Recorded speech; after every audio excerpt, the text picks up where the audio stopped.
You're watching the Junction's live coverage of the 2019 federal election, going live on Channel 31 in Melbourne, Channel 44 in Adelaide, WTV in Perth and online. Well, the polls have just closed in the eastern states and the votes are being counted right now. Good evening and welcome to Election 2019, coming to you live from the studios of RMIT University in Melbourne. I'm Rachel Merritt. And I'm Ari Borbo-Ness. We're broadcasting to you live from the studios of RMIT University in Melbourne, going out on Channel 31 in Melbourne, Channel 44 in Adelaide, WTV in Perth, and on community radio stations across Australia. Over the next 2 hours, we will be bringing you the latest on the federal election counting with our team of students at the crucial polling booths, keeping an eye on what's been happening. For the first time for a live national election coverage, the TV reporting team is made up of students from universities all over Australia, including WA, Queensland, where I'm from, and New South Wales and South Australian universities in Melbourne, including, of course, RMIT, where we're broadcasting from. The students from these universities are all part of the Junction, a cooperative website between the universities covering the election. This program is also being broadcast live on the Junction website, and this broadcast has been made possible by the generous support of the Judith Neilson Institute for Journalism and Ideas. We'll cross to the first of our reporters in a moment, but first, let's introduce our panellist experts for tonight's show. From Monash University, lecturer in politics, Dr. Paul Strangio, who's been looking at the issues that have affected the election campaign. How you going, Paul? Ari. Joining Paul is someone who knows the ins and outs of federal politics, author of a book about Julia Gillard, Mary Delahunty. Mary, can I start with you? What sense are you getting from electorates at this early stage? Well, it's, as they say, very early. It's probably about 10 votes have been counted already, Ari. But there is a sense in the community that perhaps a change is on. That's certainly been the argument from the opposition. The Labor Party has been running a very positive, forthright campaign with a suite of policies and the argument that it is time to change. The government has said, no, don't risk change. What you see is what you're probably going to get if you re-elect the Morrison government.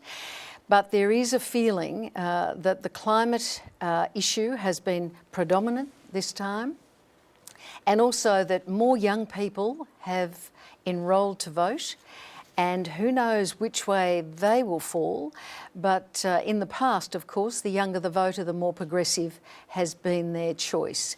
So it could be tonight a change in the tectonic plates of politics in Australia.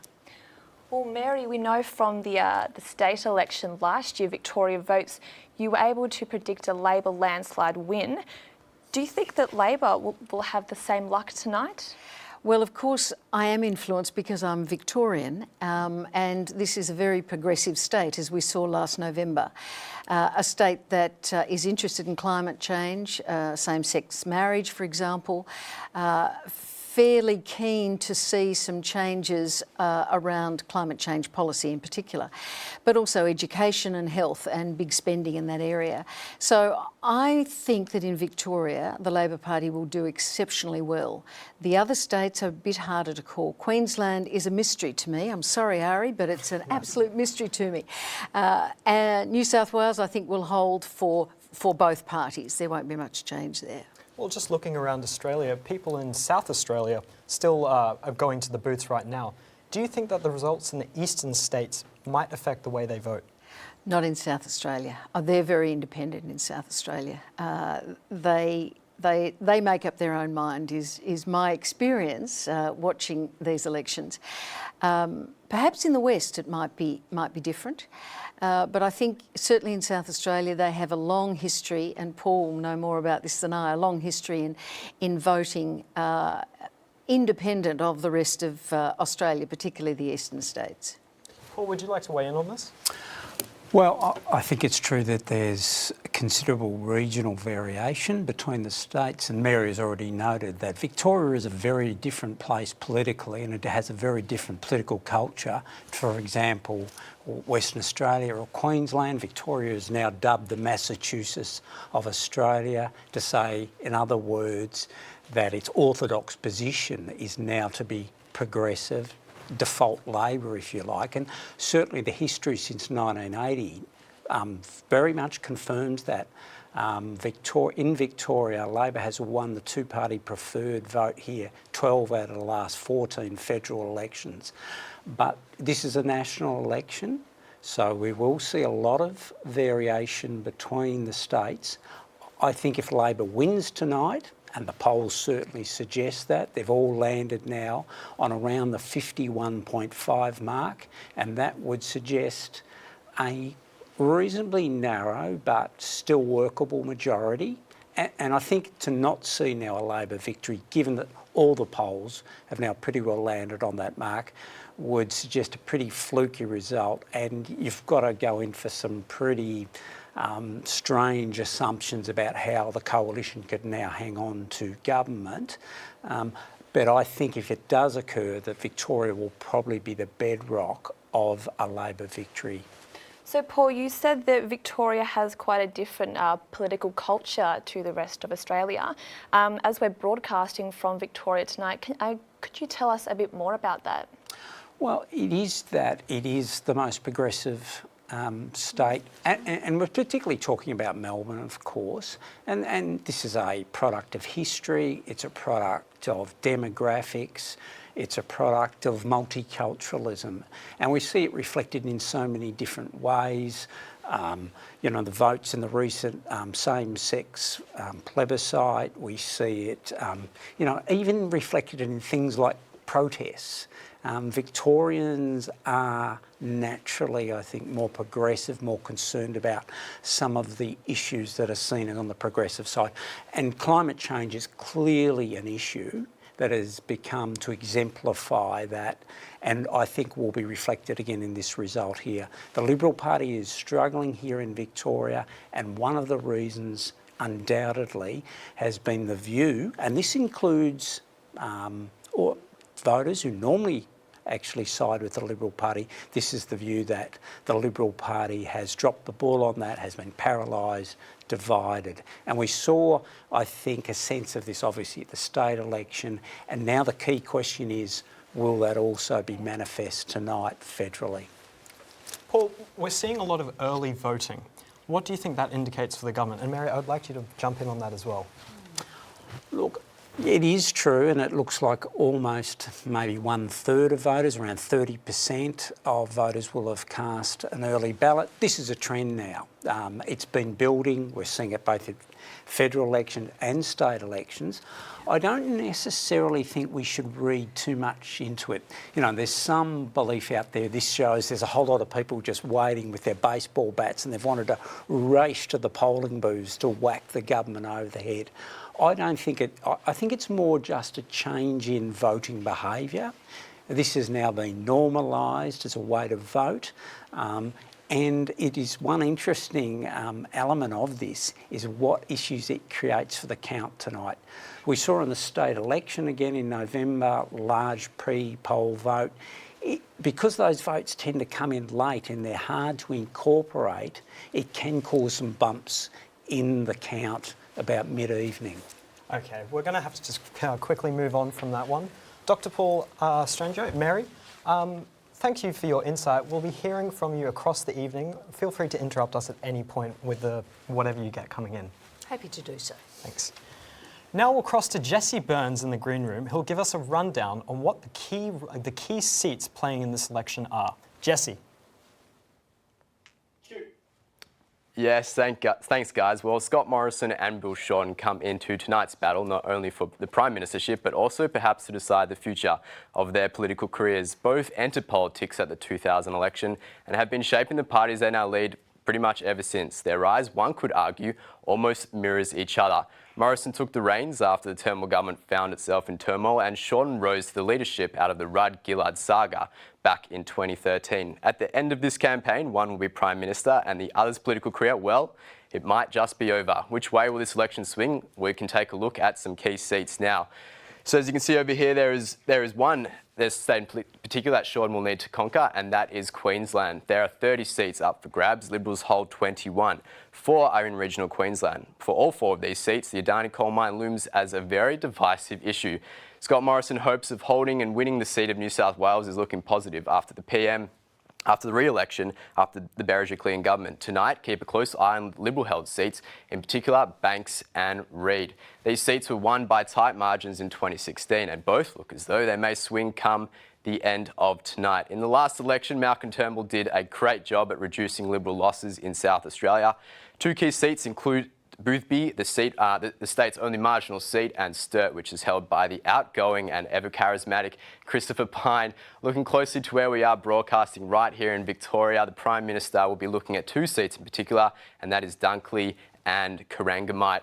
Both are are held by very nominal margins. In the last election, Chisholm was the only Liberal Party gain, but this time around it looks as though Labor is set to take the seat back. Down south in Tasmania, the Liberals won the seats of Bass and Brandon in 2013, but returned to Labor 3 years later. Tonight, the future of those seats, well, it is once again up in the air and anyone's guess. Finally, to our largest state where it's always sunny, in Western Australia, where the Liberals have done reasonably well in previous election 2 years ago. However, the housing market did collapse and there was a bit of a failing economy, and that cost the state Liberal government its election. The swing from the state towards red is likely to carry on into tonight. Seats to watch, keep an eye on are Cowan, Pearce and Hasluck, and tonight they all could swing either way. Guys, it's back to you in the studio. Thanks for that, Jesse. Looks like we've got quite a night ahead of us. Yes, it certainly does. We're going to a quick break now, so stay tuned because we'll be crossing to the first reporters in the field when we return. This is Election 2019, live from the studios of RMIT Melbourne, presented by The Junction.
You're watching Election 2019, live from the studios of RMIT Melbourne, presented by The Junction.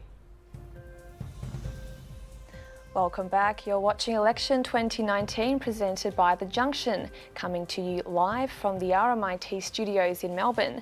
We're going out live on Channel 31 here in Melbourne, Channel 44 in Adelaide, WTV in Perth, Facebook Live and community radio stations across the nation.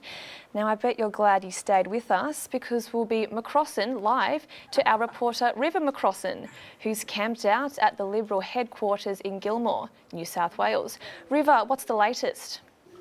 Well, so far, not much has happened, really. We've had a few people trickle in, mostly media, to be honest. It's 7 p.m. Warren Mundine is expected to arrive. So until then, in the next 10, 15, 20 minutes, we could see some more people start to trickle in. River, what's the feel like in the room there? Well, so far, there's a kind of reluctance to say how this might go, but it's early days. The votings have only just closed. And as the night progresses, we could see that mood change. Now, River, you've been down at the booths in Gilmore speaking to people. What have you been picking up? That's right. We've been down since about 9 a.m. in the morning, early days, and the issues on people's minds, climate change, jobs, and the cost of living, especially for retirees, because Gilmore has a growing retiree or aged population. Thanks for that, River. It's been great talking to you. And now we're going to take things back a little closer to home, so to speak, with Sarah Mead out in Chisholm here in Victoria. Now, Sarah, why have the candidates from the two major parties been using WeChat so much this election campaign? Hi there. So almost 20% of the people here in Chisholm have Chinese ancestry. So it makes it easier for politicians and the parties to use WeChat as a platform to get across their audience. Now, WeChat has over 2 million users across Australia, and it is widely used amongst the Asian population. So, Sarah, 5 of the 9 candidates in Chisholm are women. This includes both the Labor and Liberal Party candidates. Can you tell us about that? Yes, so in the history, we've seen Chisholm being ruled by female politicians the most for decades now. And the fact that 5 out of 9 candidates are female, it makes it look like a strong possibility that a female will win the seats as well. So, Sarah, Deakin University's Birdwood campus sits in this electorate. What do students think are the most important issues facing Chisholm? So younger students believe in climate change and environmental health, looking after the environment, as well as mental health, whereas young people like 25, 24, they're looking more into work-related issues. So taxes is one of their concerns. Fantastic stuff there, Sarah. Thank you very much for joining us. You know, there's an interesting point about Chisholm, is that the former MP Julia Banks has actually retired from the Liberal government and gone independent, running against Greg Hunt for Flinders. What do you think is the significance of this, Mary? I think this is very significant. Julia Banks was the only Liberal to win a seat in 2016 against the Labor Party. So she's seen as a bit of a hero in the Liberal Party, but she was very wounded during the internal battle to remove Malcolm Turnbull as Prime Minister. She alleged bullying within the caucus, within the party, and she decided that the party had changed so much in that short time that she would run as an independent. She would vacate Chisholm and she would take on Greg Hunt, Minister in the Morrison government, down in the seat of Flinders. So this is very significant for that seat. There's also been news that the Labor Party has claimed dirty tricks in Chisholm. So they've taken an injunction out with the Australian Electoral Commission complaining that there has been rorts in some of the information written in Mandarin by the Liberal Party trying to influence that very high Chinese vote, as we heard from our reporter there. So that's going to be a great seat to watch. Sorry, I'm just... I think it's going to be a really interesting seat, Ari. It's going to be important. Julia Banks is a great warrior. She could well unseat Greg Hunt, and Labor thinks that they can hold Chisholm. So what does the political future look like for Greg Hunt if he is unseated tonight? Well, it'd be the end of a political dynasty, actually. His father was a very significant minister in the state government. He was one of my predecessors as planning minister here in the state of Victoria. He was much admired, a very successful moderate Liberal. And of course, there are those people who think that in the Liberal Party they're pushing the moderates out, and more extreme right-wingers seem to be in control of the present Liberal Party. That's the view from some Liberal members.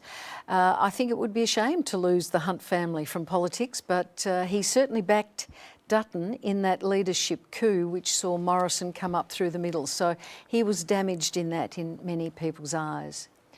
Thanks for that, Mary. Now we're going to take a quick look into the preferential voting system, thanks to our friends at the University of Melbourne. Preference voting can be a pretty tricky thing. That's why I've come down to the Melbourne Exhibition Centre here in Southbank to ask early voters how much they really understand about the ballots they just cast. Do you understand anything about preference voting? Not a huge deal at all. Don't know much about it, but from the limited knowledge I gained in the last 6 months, it doesn't make a lot of sense. I'm guessing here. I haven't really looked it up. It's obviously a decision that we've made as a community that we want to make it complicated. So, how does it work? To help visualize things, I went out to Woolies and bought 2 kilos of M&Ms. So let's take an imaginary seat in the House of Representatives and look at some first count votes. Labor is red, blue is for the Libs, the Greens are, well, green, the National Party is represented by the yellow M&Ms, and One Nation, they're the brown M&Ms. They'll hate that.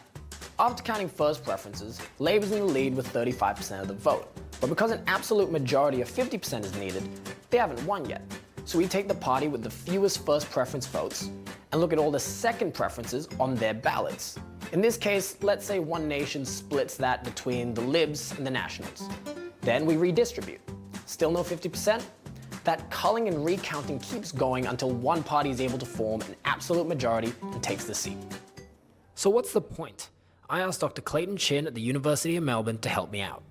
The advantage of preference voting is the idea that it doesn't only ask a simple question of who you prefer the most, but what your relative feelings, or what your rank is amongst all the other existing parties. So it captures a much more nuanced sense of what an individual voter actually thinks. And that is thought to be, in at least on some accounts, more democratic. A more informed voter is a better voter, and knowing where your vote goes and how it's counted is an important step to achieving that. Imran Arif, Melbourne, election 2019. Well, that's very interesting insight. Next, we've got our reporter Jacinta Neal out in the New South Wales electorate of Reid. Jacinta, how's it going? I'm going great tonight, thanks. How about you? Yeah, not too bad. Now, Jacinta, Fiona Martin joined the campaign very late in comparison to Crosby. Do you think that this will affect the margin at all?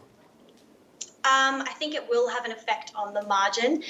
Sam Crosby has been campaigning in Reid for over a year versus Fiona Martin, who only joined the campaign last month. So I think that people are more familiar with Crosby than they are with Martin in the area. So I definitely think that it could have an effect on the seats tonight. Now, Banks and Reid both need to be won by Labor in order for Shorten to become Prime Minister. Do you think there's a chance there? I definitely think that Shorten has a chance in this seat. This seat has attracted hot attention from both Liberal and Labor. Visits from former PMs Rudd and Howard, visits from Bill Shorten and Scott Morrison. I think that Scott Morrison and Bill Shorten are fighting really hard, and I think Shorten might have a chance tonight. Jacinta, I understand that the economy is a major issue in this election, with over 26,500 small businesses up and running in Reid. Do you think this sentiment plays a major role with the voting? I definitely think that this sentiment plays a major role. Fiona Martin has been backing the economy really strongly in Reid. She announced last week that she would be putting $3.6 million to women in business. She's a business owner herself, being a child psychologist. I think that people definitely identify with her small business values. I think that people definitely might be swung Liberal because of that small business emphasis. Thanks for that, Jacinta. We're going to take a quick break now, but don't go anywhere. We'll be right back with Jesse Burns in the green room. This is Election 2019, live from the studios of RMIT Melbourne, presented by The Junction.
You're watching The Junction's live coverage of the 2019 federal election.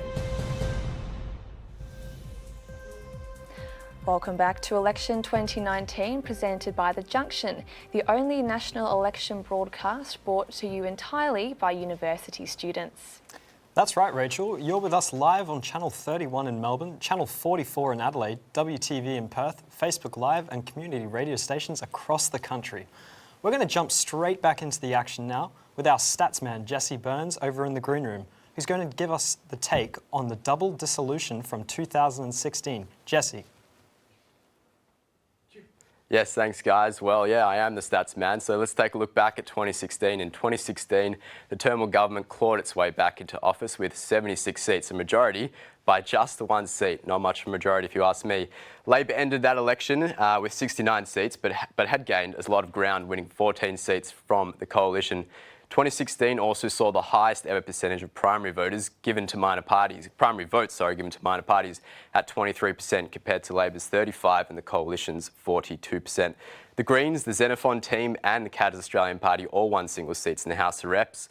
Now let's look at our Senate.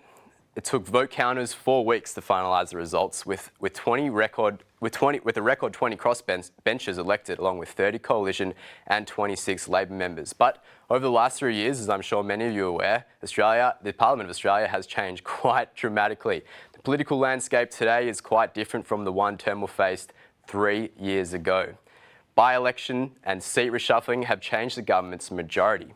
There have been 9 elections since 2016, 7 the result of citizenship crises. Tim Hammond, member for Perth, resigned in May 2018 because of family reasons, and Malcolm Turnbull, as I'm sure you're aware, resigned in late August after he was dumped as Liberal Party leader and indeed the Australian Prime Minister. Before tonight, the Coalition held 73 seats, with Shorten and his team nipping on Morrison's heels with 69. Due to the changes, though, in electoral boundaries and the lower house now has an extra seat. 2 were created, Fraser in Victoria and 1 in the ACT Bean, but 1 was also cut, the seat of Port Adelaide in South Australia.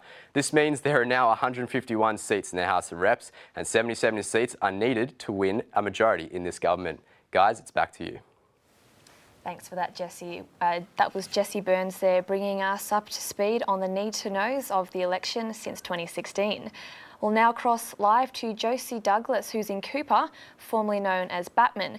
Josie, according to the public, what are the issues facing Cooper this election?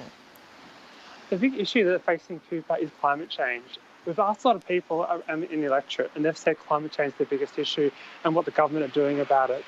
They've seen Labor's climate change policy and they like it, as well as the Greens, but the Liberal Party really hasn't spoken about climate change. So that's what they're feeling is the biggest issue.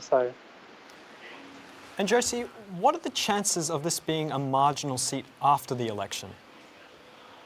It's going to be very interesting because this morning Richard Di Natale, the Greens leader, spoke about the seats that the Greens wanted to win. And Higgins, McNamara and Kooyong were mentioned, but Cooper wasn't. So we're going to see if they actually see themselves win that. And Jed Carney has proven that she's a rising star of the Labor Party, and she's really connected with voters, and a lot of voters we speak to really like her. So I feel like it does look like the Labor Party are going to win this seat. And Josie, do you think the voters will be satisfied with the candidates in this election? I think they are. I think David Riston, people were a bit quiet about him because they didn't know much about him. But as I said before, voters are really liking Jed Carney, and they feel like she's really responding to their needs and their issues in the electorate of Cooper. Thanks so much for your time there, Josie. One of the most closely watched contests is taking place in Sydney's seat of Warringah, held by former Prime Minister Tony Abbott. Mr Abbott holds the seat with a margin of 11%, but faces strong challenge from former Olympian Zali Steggall. Meg Konofsky from the UTS filed this report.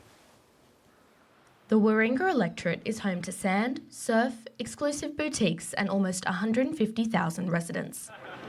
Some will be seeking a new representative voice. Thank you. Make the vote. There you go. While others search for stability. Climate change has been a contentious issue for voters. Actually, it takes the focus away from problems that could be solved and aren't being solved. Clearly there is an issue there, but should it be part of an electoral campaign? It should just be part of life that we're trying to save the planet.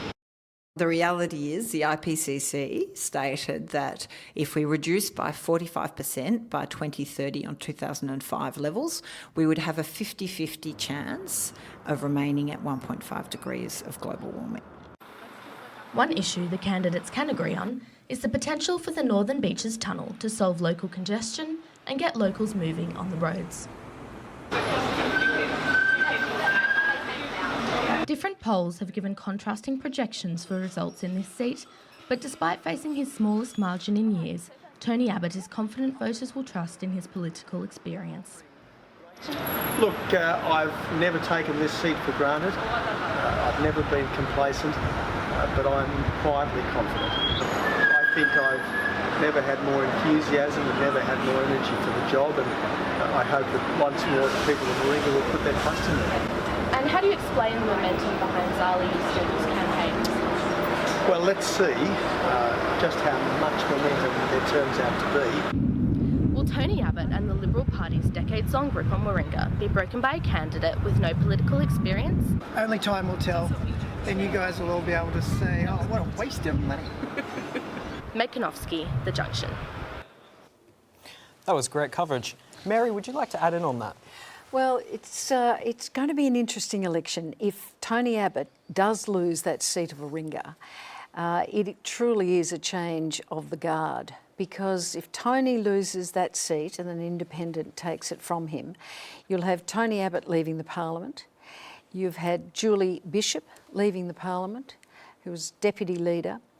There's a big risk with Barnaby Joyce, who was deputy leader of the country, head of the Nationals. And of course, you've got Christopher Pyne, who was leader in the House for the Liberals, who's left the parliament.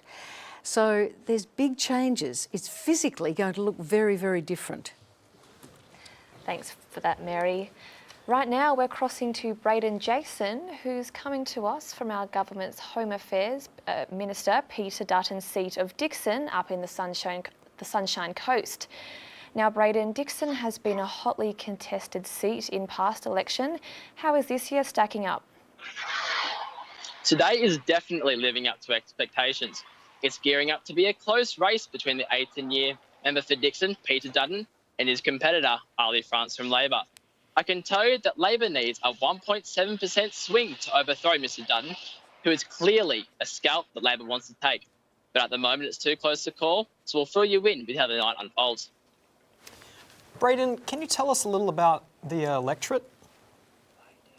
Yeah, the seat of Dickson is situated to the northwest of Greater Brisbane. The Adam metropolitan area is majoritively residential and houses both the Brisbane and Moreton Bay regional councils. Some suburbs to note include Edens Hill, home to the iconic music venue, and also Strathpine, home to both Strathpine Shopping Centre and also Peter Dutton's office, which is behind me.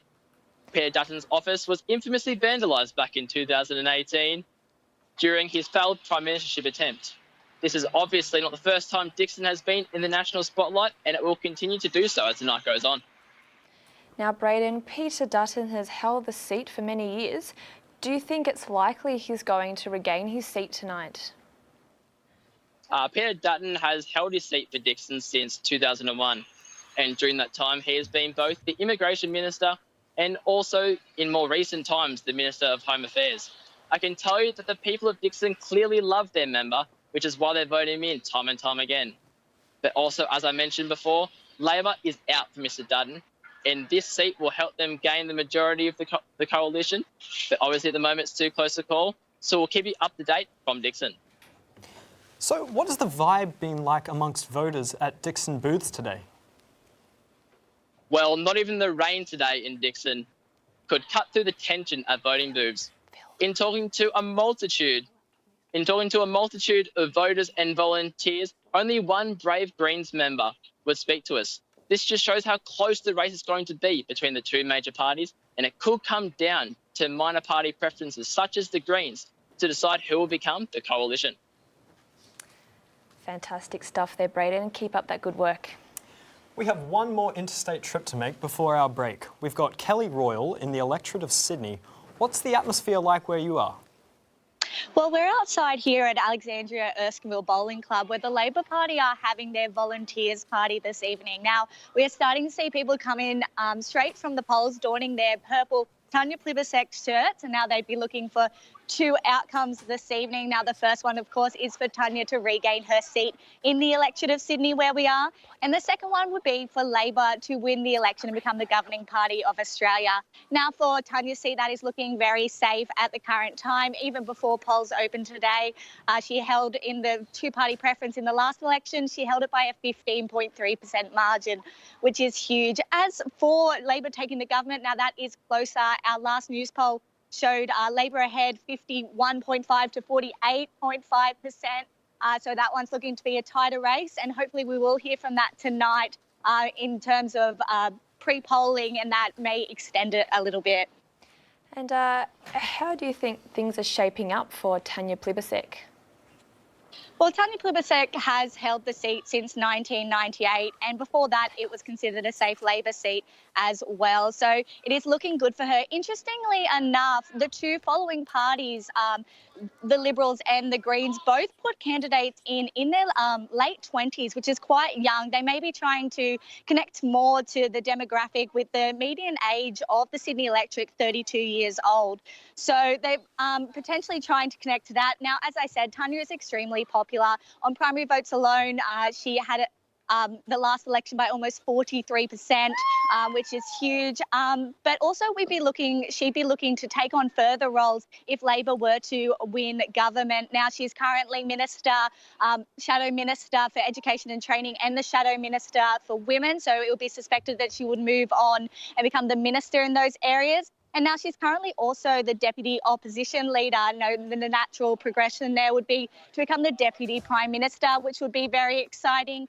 Now, in terms of whether the top job, if Labor does win this, it is very unlikely that we'd be looking at a leadership change in the near future because of the rules that Labor put in during the Rudd government, meaning that it's much harder to topple a leader.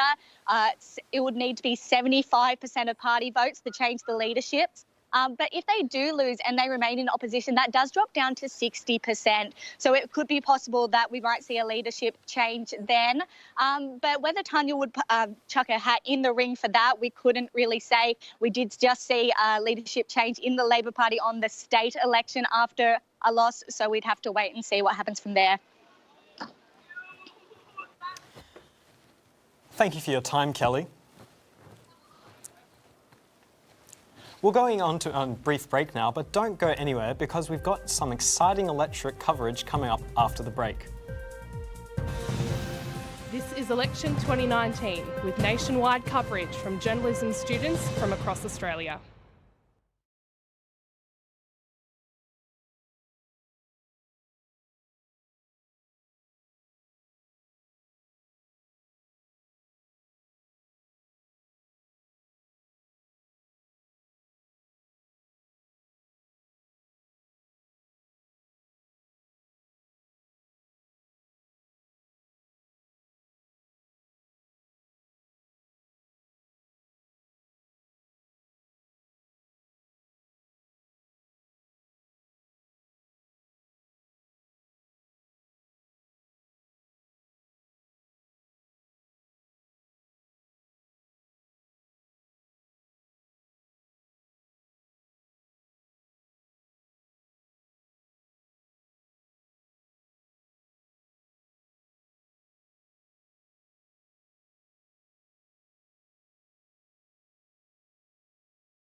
This is Election 2019, live from the studios of RMIT Melbourne, presented by The Junction. Welcome back. You're watching Election 2019 presented by The Junction. Now, if you're watching us on your screen, that means you're tuning in to Channel 31 in Melbourne, Channel 44 in Adelaide, WTV in Perth, Facebook Live, or maybe you're listening to us on community radio wherever you are in the country. We've had some pretty great people on the show so far, but the best is yet to come, Ari.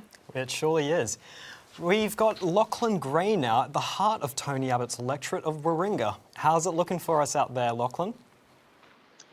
Well, Ari, it's certainly contentious out here. I've been walking around the electorate the past couple of weeks and indeed today, and there's a lot of activity. There's a lot of support for both Tony Abbott and his main, the candidate who could take his job, independent Zali Steggall. Well, Lachlan, apart from Tony himself, who are the main contenders in this electorate? Well, like I said, Rachel, independent candidate Zali Steggall, ex-Olympic skier, is probably the main opposition that Tony Abbott is facing. But we also have Labor candidate Dean Harris, who's been campaigning a lot. And then we've got independents such as Susan Mullen-Coons, Palmer United, Fraser Anning, and of course the Greens. Why is this a significant election for Warringah? This is a significant election for Warringah because Warringah is a seat that's actually voted Conservative before the Liberal Party even existed. And since the Liberal Party has existed, they voted them in every single time. And Tony Abbott he's famously a Conservative firebrand. He's held the seat for the past 25 years. So this will be the first time in the seat's history that it goes to a non-Conservative candidate. What have been the main issues of this campaign that you're seeing? Well, the main issue here is climate change. Famously, Tony Abbott doesn't think much of the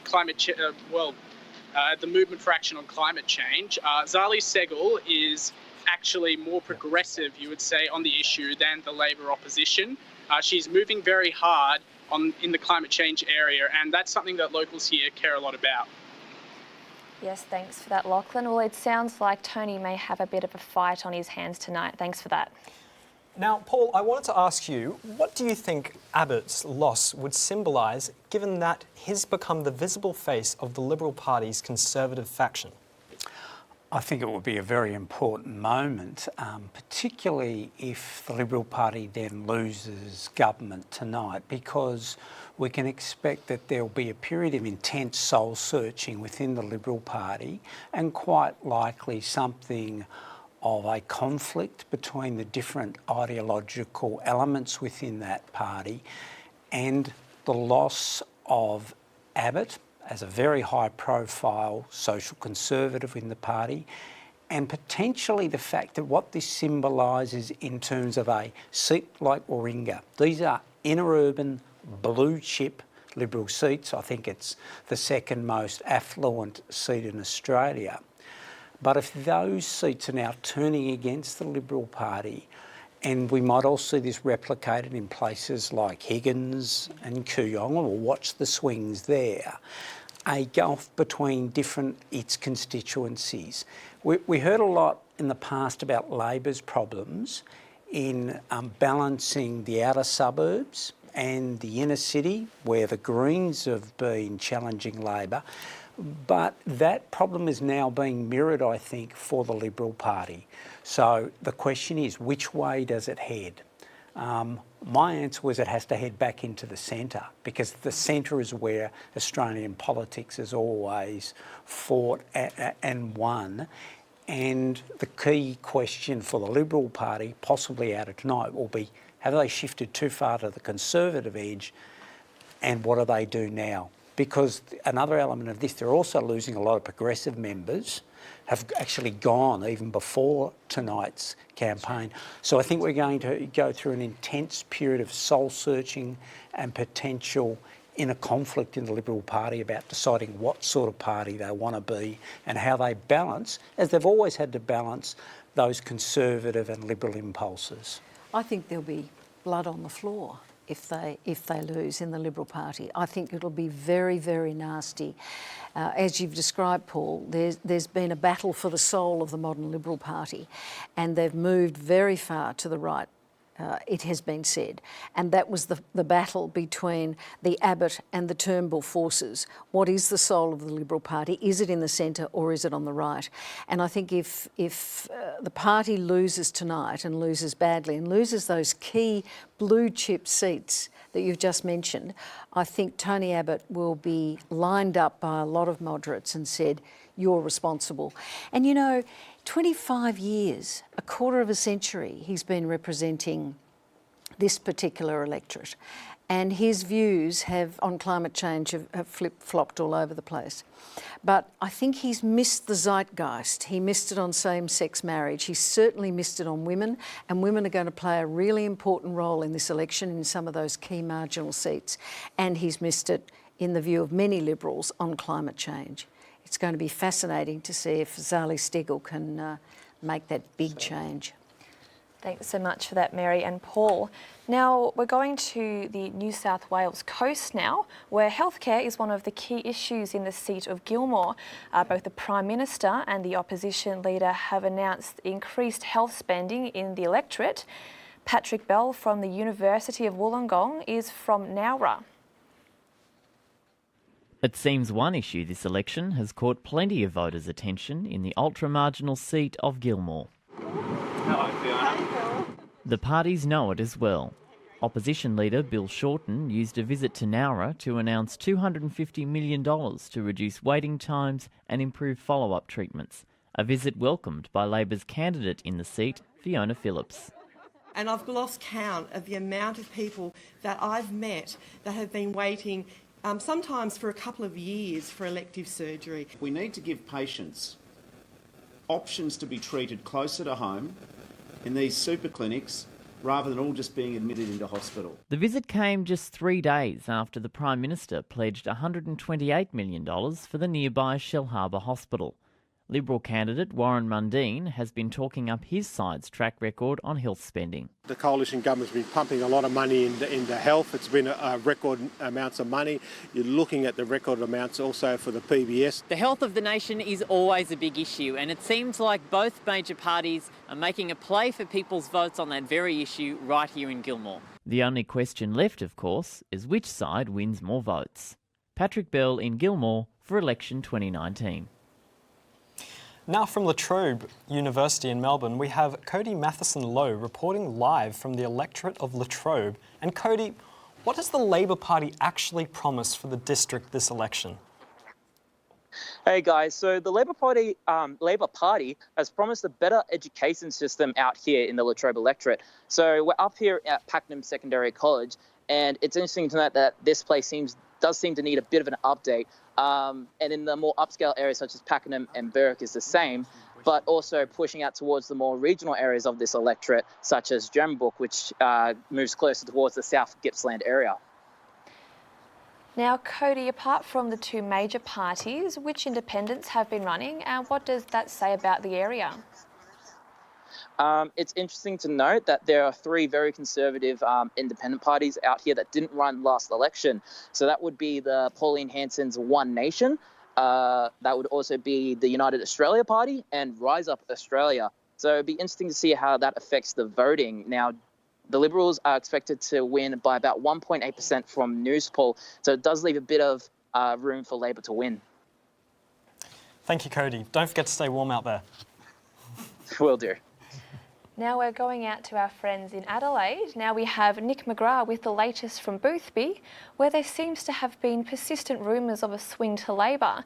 What's the likelihood of that coming to fruition, Nick? Yeah, good evening, Rachel. It looks as though it's potentially not on as much as we thought it was even a week or so ago. On Tuesday, our prominent paper here in South Australia, The Advertiser, released a poll in Boothby indicating the sitting member for Liberal, Nicole Flint, was up, her primary vote was up about 6 percentage points on 2016 when she won. And if that comes to fruition, I do not think Boothby will change hands tonight. In 2016, nearly 20% of the votes went to the Xenophon candidate. Is there any idea how these votes are going to go now that there's no one running under that banner? Yeah, look, Ari, it is a bit speculative at this point because, as you pointed out earlier in the broadcast, polls have literally only closed here about 15, 20 minutes ago. But we've had a really strong independent in this seat called Trevor Jones, and he is really strongly looking at getting that 20% of the vote. Whether or not that occurs, we'll have to wait and see. I think based on the pre-polling, what's more likely to happen is it'll be relatively evenly distributed between the Liberal and the Labor Party and potentially might not have as much of an effect as we previously might have thought in Boothby. Now, the pre-election polling had Boothby as one of the closest in the country. Can we expect the preferencing to decide the seat? Yeah, look, Rachel, you're spot on there. I think the Labor Party targeted this as probably their most likely gain in South Australia. However, as I said before, the change in sort of the flow of the votes in the last few days suggests that the Liberals may have a safer hold than we previously expected. So on that grounds, probably not. However, what we can tell you is, as it looks nationally, it looks like the Palmer United Party won't have much of a say. So whether the other preferences do or not, that's a wait and see. But as we said, it looks as though a safe but small Liberal hold here. Good on you, Nick. Thanks for that. It's time to take another short break for us, but we'll be bringing you back the news straight from the electorate and visit Jesse in the green room again. Don't go anywhere. This is Election 2019, with nationwide coverage from journalism students from across Australia.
You're watching Election 2019, presented by The Junction. Welcome back, ladies and gentlemen. You're turning into Election 2019. Coming to you from the RMIT studios in Melbourne across Channel 31, Channel 44 in Adelaide, WTV in Perth, Facebook Live and community radio stations across Australia. We're going to cross the reins over to Jesse Burns in the green room, who's going to give us a closer look at some of the interesting trends between climate change and immigration over the last few years. Jesse. Yes, thanks guys. Well, we thought we'd take you a bit of around Australia, looking at Twitter and trends and Google Trends as well. So here we have it, is one of the first tweets this week, obviously, the sad passing of Bob Hawke, and Tony Abbott, well, he thought he might piggyback off that to the distaste of some people around Australia, making their voices known. To our next tweet that we've brought up that's been trending. Obviously, a key issue in this election is climate change, as you had previously mentioned, and lots of people around Australia calling for action, particularly in Queensland. To our next slide, or our next tweet rather, democracy sausage. Well, Australians, they do like their snags, be it halal, vegan, whatever it may be. Today, Australians all around Australia are getting their snags, and this is the second most trending topic in Australia. Would you believe it? Yes, I guess I would. To a really big battle shaping up tonight, and that is with Tony Abbott and Zali. You can see over here, this is the trend. So this is a Google trend, so this shows what people are searching. So if people are searching Tony Abbott into their Google engine, it will spike. So you can see over here that Tony Abbott has spiked recently in the last couple of days, and that is probably due to his statement. People obviously not too happy about it, or they just want to find out. So that's showing that. But you can see Zali's that she's had a little bit of a rise down here, sort of bringing her back up even par with Tony Abbott. A really good indicator of where people's interest lies. Looking at another slide now, you can see over here, so in our yellow line we have immigration, and in our blue line we have climate. At the last election, this is around the last election, you can see climate was a really big issue. Probably the election before, as you might remember, that Tony Abbott was talking a lot about boat people and that sort of rhetoric. So it was a big issue last election, but it's slowly dipped. And as you can see, climate change has started to reach about the same level of interest in Australia. And there's one particular peak that's worth looking at, and that's this one here. Obviously, the Adani mine has been a very big issue in this election, and it will swing voters either way. It's a divisive issue. But guys, for now, it's back to you in the studio. Thank you for that fascinating parallel there, Jesse. Well, it's almost the top of the hour and we're dying to know what you think of the night so far. Mary, have your predictions shifted at all in the last hour? No, they haven't shifted. It's so early. I think it's about 2% of the count in some booths, and of course Western Australia is still voting. But it's interesting. I mean, these are just little vignettes that are popping up. It seems that Kevin Andrews in Menzies here in outer Melbourne is facing quite a big swing against him. He's one of the senior, long-serving Liberal ministers. And of course, he's been in the Parliament a very, very long time. He's on the right wing of the Liberal Party. And if this swing means anything, which of course it doesn't so early, it could be an indicator. But I'm not betting the house on that just yet. Well, we'll be interested to see how this one plays out. We're now going to chat with Kate Purnell from Edith Cowan University, who's camped out in Hasluck for the evening. I'm intrigued, Kate. What events have led to the small margin of the 2.1% between these two big parties? Right, well, in the electorate of Hasluck, since Ken Wyatt, the Liberal MP, who currently holds the seat, he gained it in 2010, it has always been a very tight margin. In 2010, it was just by 1.4%, and then it has just fluctuated. It went to 6% in the last federal election, the 2013 federal election, and then by 2016, the Labor Party got a 4% swing, and it brought it down to 2.1%, which is what the current margin is. So what have been the prominent issues for Hasluck this election? Well, there has been a lot talked about employment. The unemployment rate, in Hasluck is above the national average. That has been a big issue with voters. Education has been a prominent one, and aged care, as there is a significant ageing population over 65 in the Hasluck electorate, and that is Ken Wyatt's portfolio. It is the aged care. And why has Ken Wyatt been a significant MP? Well, he in 2015 became the first Indigenous MP. So he's had a very big presence and has represented the Hasluck electorate on the big scale. People here, from speaking to them, have been very fond of Ken Wyatt. And when discussing who they are planning on voting for, even though they are disgruntled with the Liberal Party and what has been going on in Canberra, they are very fond of Ken Wyatt, and doing so, they are still prepared to vote for him based on what he gives back to the community. Now, Kate, what has James Martin's campaign looked like? Has it appealed to the voters? Yes, well, the one thing James Martin has, he wasn't meant to be the first candidate. They did change it over. and from changing over, he had a little bit less time to campaign and get people on board. However, he has been promoting very similar issues to what happened in the last federal election, what Labor pushed for, which got them the 4% swing. So people have been on board with what he's saying, and he only has to get just over 2.1% margin to be able to take the seat. So tonight it will be a close one to watch to see who takes it. Thanks for joining us, Kate, out at Edith Cowan University. Moving back within borders, Victorian borders, we've got Alex Blaine over there at Corangamite, the most marginal key seat in the country. So what is the significance of this election? Well, Ari, as you said, this is the most marginal seat in the country. That was after Sarah Henderson's already slim margin of 3% from the last election was gutted by federal redistributions, meaning the margin is now only 0.03%, or just 300 votes. Another interesting fact is that since 1996, the party that has won Corangamite has gone on to win the federal election. So with the seat hanging in the balance, what are the Liberals doing to retain the seat? The Liberals have put a lot of resources into retaining Corangamite. Sarah Henderson has made 41 campaign promises to the tune of $3 billion. That's $26,500 per voter in Corangamite. They have also, they've been sandbagging massively here. What are Labor's chances of winning the seat?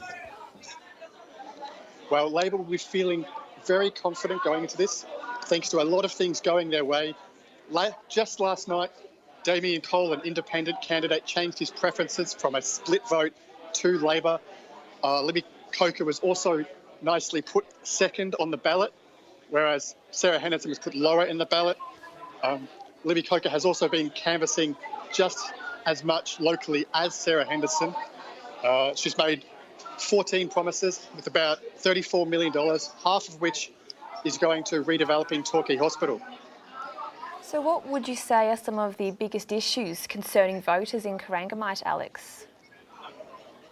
Well, there's a lot of issues such as fracking and the sacking of Malcolm Turnbull. That was a big issue that could have caused a swing against the Liberals. However, the race has tightened in recent days, and the environment has been another big issue, with both the Greens candidate Southern Northeast and Damien Cole running on climate campaigns, and Libby Coker and Sarah Henderson clashing at a recent event in Torquay. Thanks for joining us, Alex. We'll finish off our triple live cross spree with Joseph Olbrich Palmer over in Western Sydney. Joseph, how have the people of Lindsay voted in the past? Well, it's a highly marginal seat, so basically you're looking at two different candidates, basically you're looking at party candidates winning multiple consecutive terms, but it's a really difficult seat. Traditionally, the ruling party has won Lindsay, and that did change in 2016, though, when Emma Husar was elected to the lower house. Both major parties are grappling with community fallout. Last year, Emma Husar, the incumbent, or rather outgoing Labor MP, she was dogged by allegations of misconduct. Now, that is being reviewed before a court, but most of it was proved to be false. However, Diane Beamer, the current Labor candidate, she did win that pre-selection. So, similarly, the Liberal Party, they did take a hit as well in Lindsay with the leadership bill last year. It saw Malcolm Turnbull lose the prime ministership. Basically, as you know, the leadership bill saw support for the coalition drop nationally, but that was certainly concentrated in marginal seats like Lindsay. Now, Joseph, what are some of the main issues for the area of Lindsay? So Nepean Hospital is probably the biggest issue. Labor leader Bill Shorten was just joined, or rather he came out and visited the electorate to prop up support with Diane Beamer. during that visit, he pledged $125 million to the Nepean Hospital Cancer Centre. Now, that was a big moment for Diane Beamer because back 22 years ago, when she was in state politics, she was actually instrumental in getting the cancer centre up and running in the first place.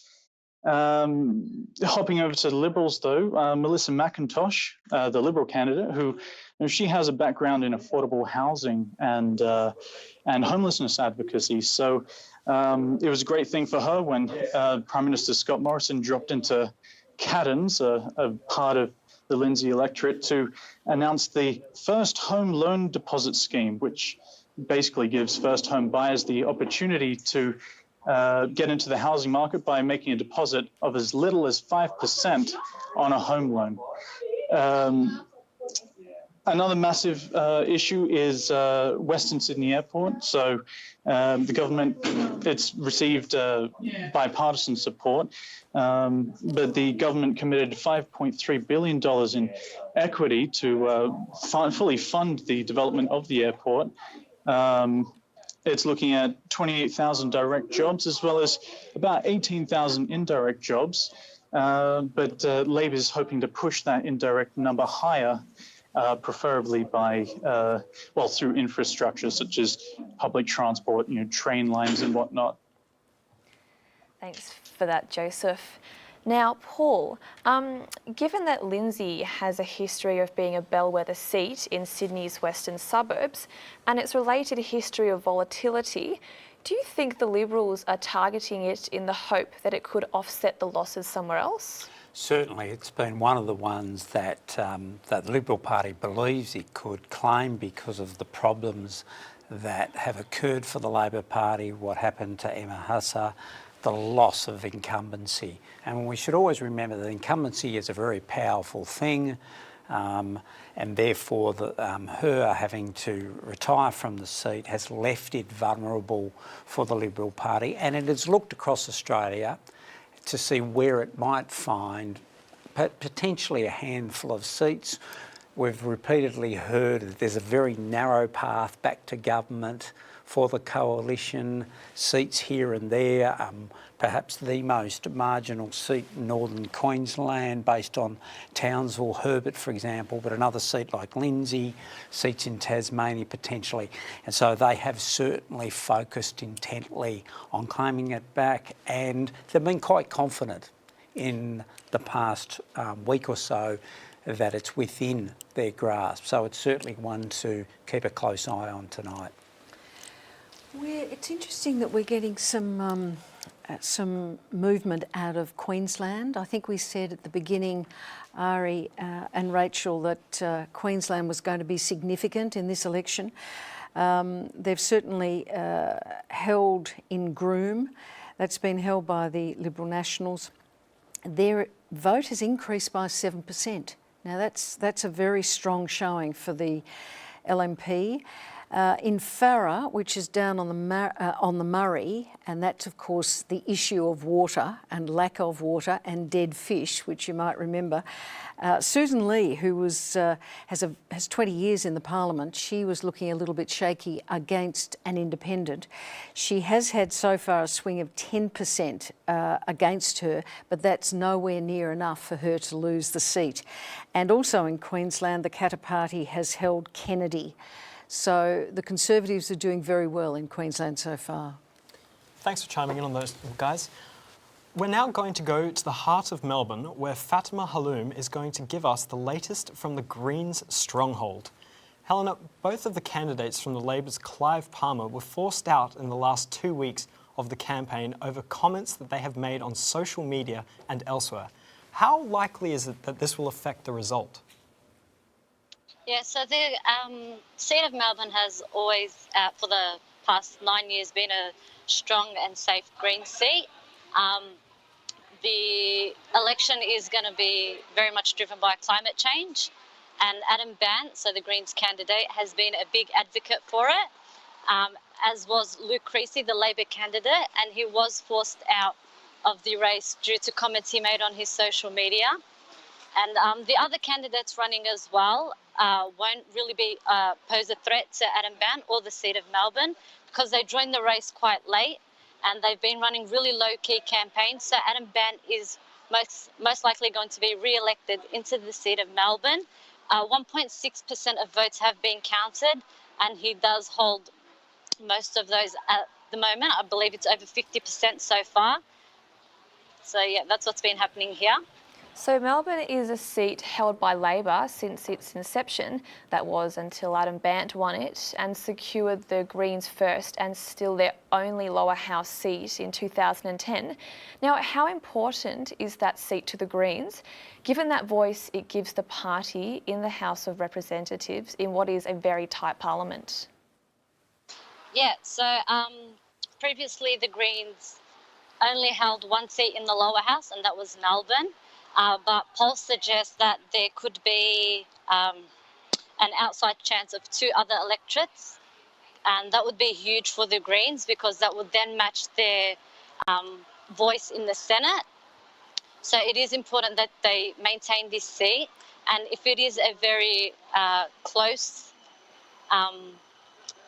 election, we are expecting the Greens to hold some power and to leverage over the elected government to push policies like climate change.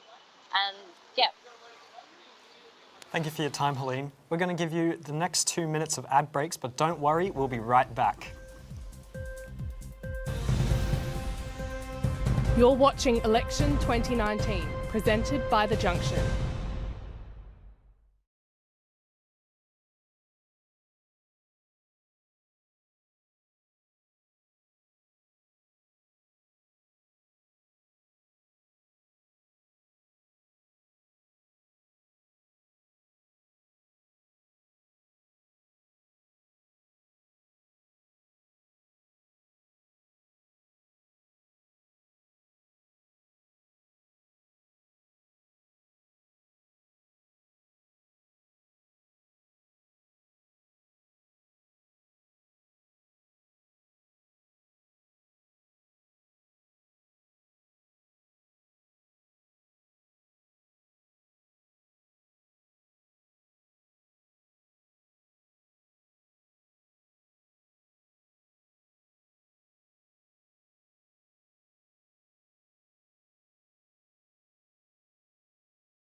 This is Election 2019, live from the studios of RMIT Melbourne, presented by The Junction.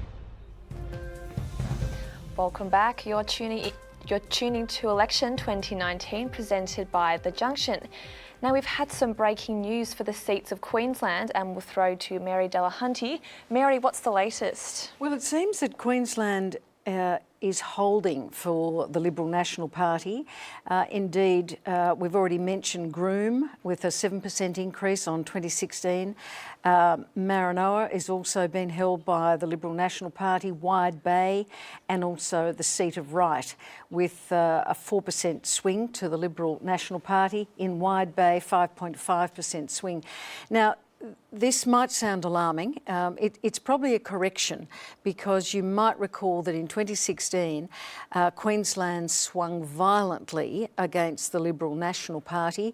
They didn't like Malcolm Turnbull as leader, and they preferred someone like Dutton in Dixon. So this could well be a correction. This would be what Labor is expecting, but we wouldn't want to see those sort of swings around the rest of the country. It's interesting that Tasmania, the seat of Lyons, has been retained by the ALP. Now, Tasmania would be seen to be quite strong for Labor. I don't know that the Liberal National Party would expect to win any seats in Tasmania, although they've campaigned there very strongly. Now, Mary, talking about Queensland, have we had some word about how things are stacking up for One Nation? We know they are essentially a Queensland-centred party, and Clive Palmer himself has poured an enormous amount into the advertising. So is there been some updates on how things are shaping up for them? No, we haven't. I haven't got any information on that at this stage. Certainly their preferences would be from One Nation would be helping the Liberal National Party retain those seats that I've just mentioned. The Clive Palmer party has spent an enormous amount of money. I think it's around about $70 million. Instead of paying his workers entitlements at the nickel mine in Queensland, he's chosen to spend the $70 million on advertising. I think it'll be interesting to see if you can buy a seat in the Parliament. Thanks so much for that, Mary. Now, we're glad that you've stuck with us, because we've got Sarah Booth live from Menzies. And Sarah, what's the atmosphere been like down there today? Hi, Rachel. It's been a pretty positive atmosphere down here in Menzies today. I spoke to the Liberal candidate Kevin Andrews earlier, and he said that there'd been no hostility today. And speaking to volunteers, they were all, they said that voters had been receptive towards them. And when I spoke to Stella Yee, the Labor candidate, while she wouldn't say whether she thought she would win or not, she did say that she doesn't think Menzies will ever be taken for granted again. And what are some of the key issues facing Menzies this election? Well, Doncaster, one of the suburbs in Menzies, does not have a train station, and this comes up quite a lot. So there's been promises by both major parties about public transports and roads. We saw Labor, which has pledged money for the suburban rail loop, which could potentially include a Doncaster railway station, whereas Liberals have promised funding to upgrade one of the key roads in the areas.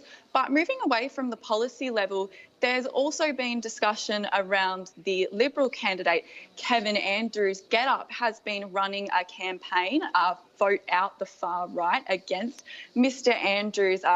Kevin Andrews supported Peter Dutton in the leadership Libs bill, and he campaigned for the no side in the same-sex marriage plebiscite. So there has been some campaigning in the area saying that he doesn't represent the views of the people of Menzies.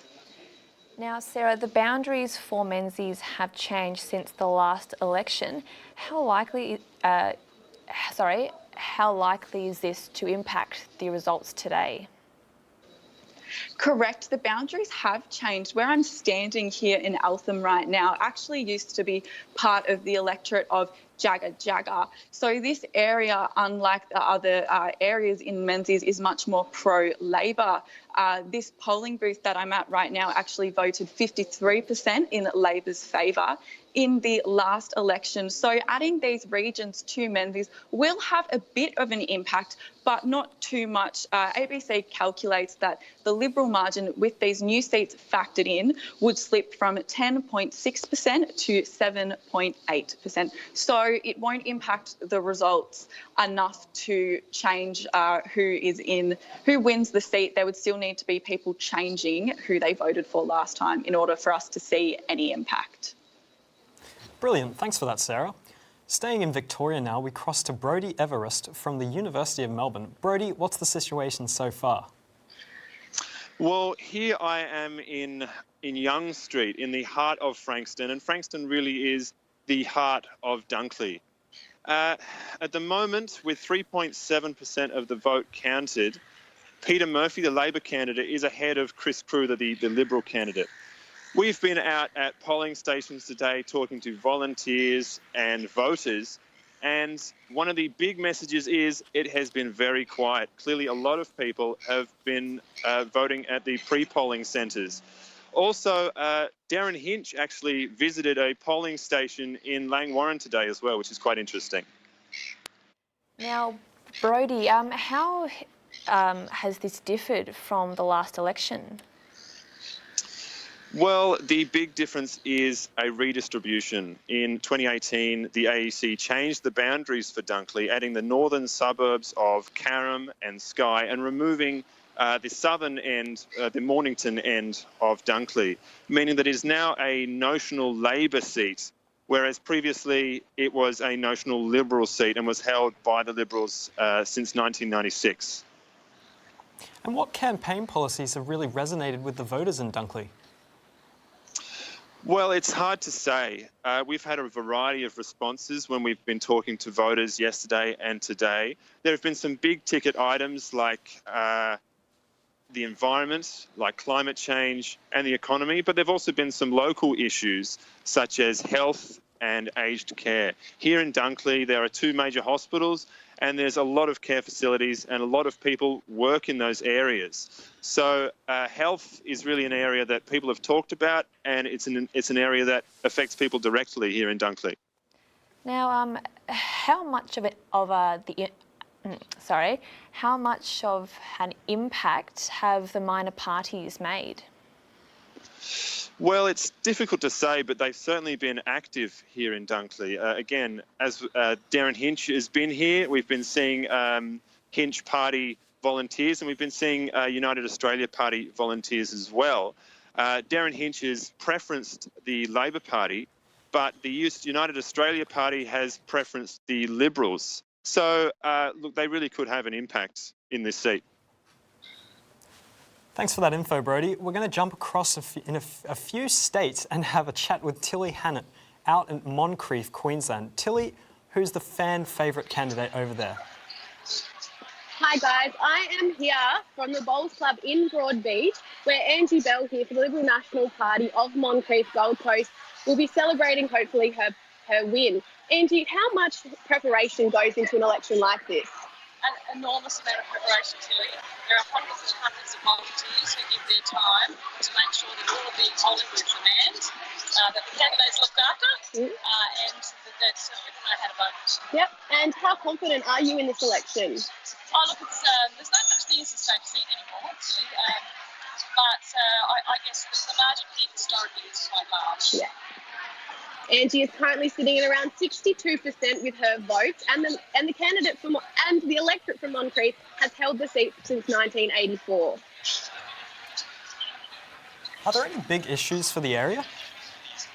One of the major issues would be the extension of the light rail, which they want to extend from Broadbeach to Burleigh Heads. Angie, you're a big supporter of this, aren't you? Absolutely. But to be a global city and globally competitive, we need to make sure that there's connectivity to the airport via light rail, absolutely. Thanks for wonderful stuff there, Tilly. Now we're going to throw to our panellist, Mary, who's had some breaking news. Well, we've just seen that they're calling Corangamite, which we had that wonderful live cross earlier, which is a bellwether state and very, very marginal. They're now calling that for Labor. So it appears that Liberal Sarah Henderson has lost the seat of Corangamite. There's been a swing of 7.8% towards Labor in that seat. So what we're seeing with quite a few seats counted is Queensland's holding for the LNP, and Victoria seems to be even increasing its swing towards Labor. Very significant. I think It's very early to say this, but this election looks like, again, a very stratified result in terms of what's happening in Victoria. As we said right at the beginning of the coverage, if Labor's to win tonight, Victoria was to be the bedrock. That's panning out. But I think Labor would be very concerned about what's going on in Queensland and in New South Wales. At the moment, it doesn't look like the swing's on. You know, this election might come down to Western Australia, the way things are panning out. Very early to tell, but as I said, there look like there's significant disparities opening up in terms of a swing. In fact, some of the figures, there's a swing to the coalition in Queensland. So... and the National Party's holding their seats so far.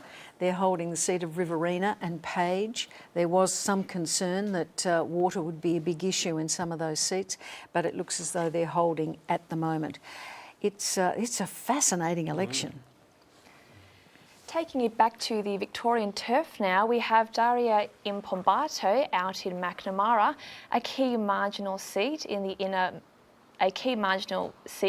Melbourne's inner east. Now, Daria, I hear there's a three-corner contest where second preferences will be fundamental. Daria, what are the deals?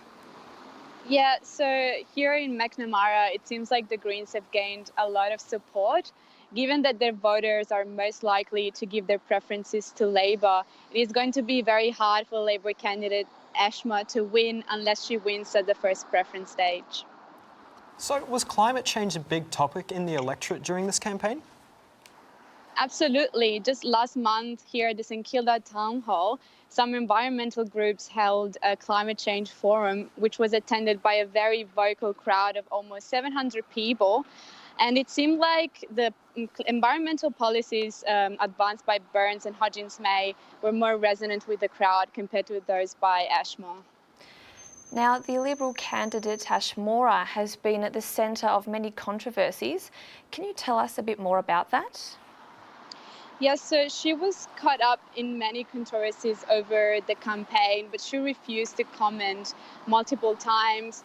The Junction has tried to contact her for an interview, but she has always declined. Thank you, Daria. Sounds like it could be a heated battle over there. It's time now to go to a commercial break, but stay tuned because we'll be back in more election coverage here at Election 2019. You're watching The Junction's live coverage of the 2019 federal election.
You're watching Election 2019, live from the studios of RMIT Melbourne, presented by The Junction. Welcome back, and now we're coming to you live from the studios of RMIT in Melbourne. We're going out on Channel 31 here in Melbourne, Channel 44 in Adelaide, WTV in Perth, Facebook Live and community radio stations across the country. The next seat we'll be having a look at is the independent seat of Indi, where we have Ashley Gillen with boots on the ground. Now, this northeast Victorian seat was Conservative until independent Cathy McGowan was defeated by Liberal Sophie Mirabella in 2013. So what's changed? Well, what's changed is I think this electorate in 2013 got a bit, was considered such a safe Liberal seat that there was a lot of pressure and she lost the election, and then people wanted to see an independent get in because it seemed that community concerns from the Indi, which stretches all the way from Wodonga to Kinglake, it's a really large electorate, a lot of the community's concerns were just being ignored as it was considered a safe Liberal seat. And do you think the seat will continue to be independent? I think it will. I mean, Helen's thing here when you're at it, and there's quite a lot of volunteers here, and at the moment whilst there's been a 7% swing to the Labor Party on last count, Helen is still seems like still, as I'm looking at the board, is picking up quite a few votes and in actually increasing the independent vote from last time at many of the booths across the electorate. Now, some people would consider Voices for Indi a political party. What is this party, and is that even true? No, it's not true, but I guess since Cathy McGowan and the other independents all got together, it's sort of become like a quasi-party. Some people think it is, but it's not a registered political party. There was a big debate about this in the 2013 election, and it was always found to not actually be a political party, and as such didn't need to be registered with the Electoral Commission. Thanks for that, Ashley. Now, there's only 3 seats that are actually independent in the country. Mary, do you think that there's hope for independents to gain more seats this election? I would have thought so before tonight. I'm not quite so confident right now.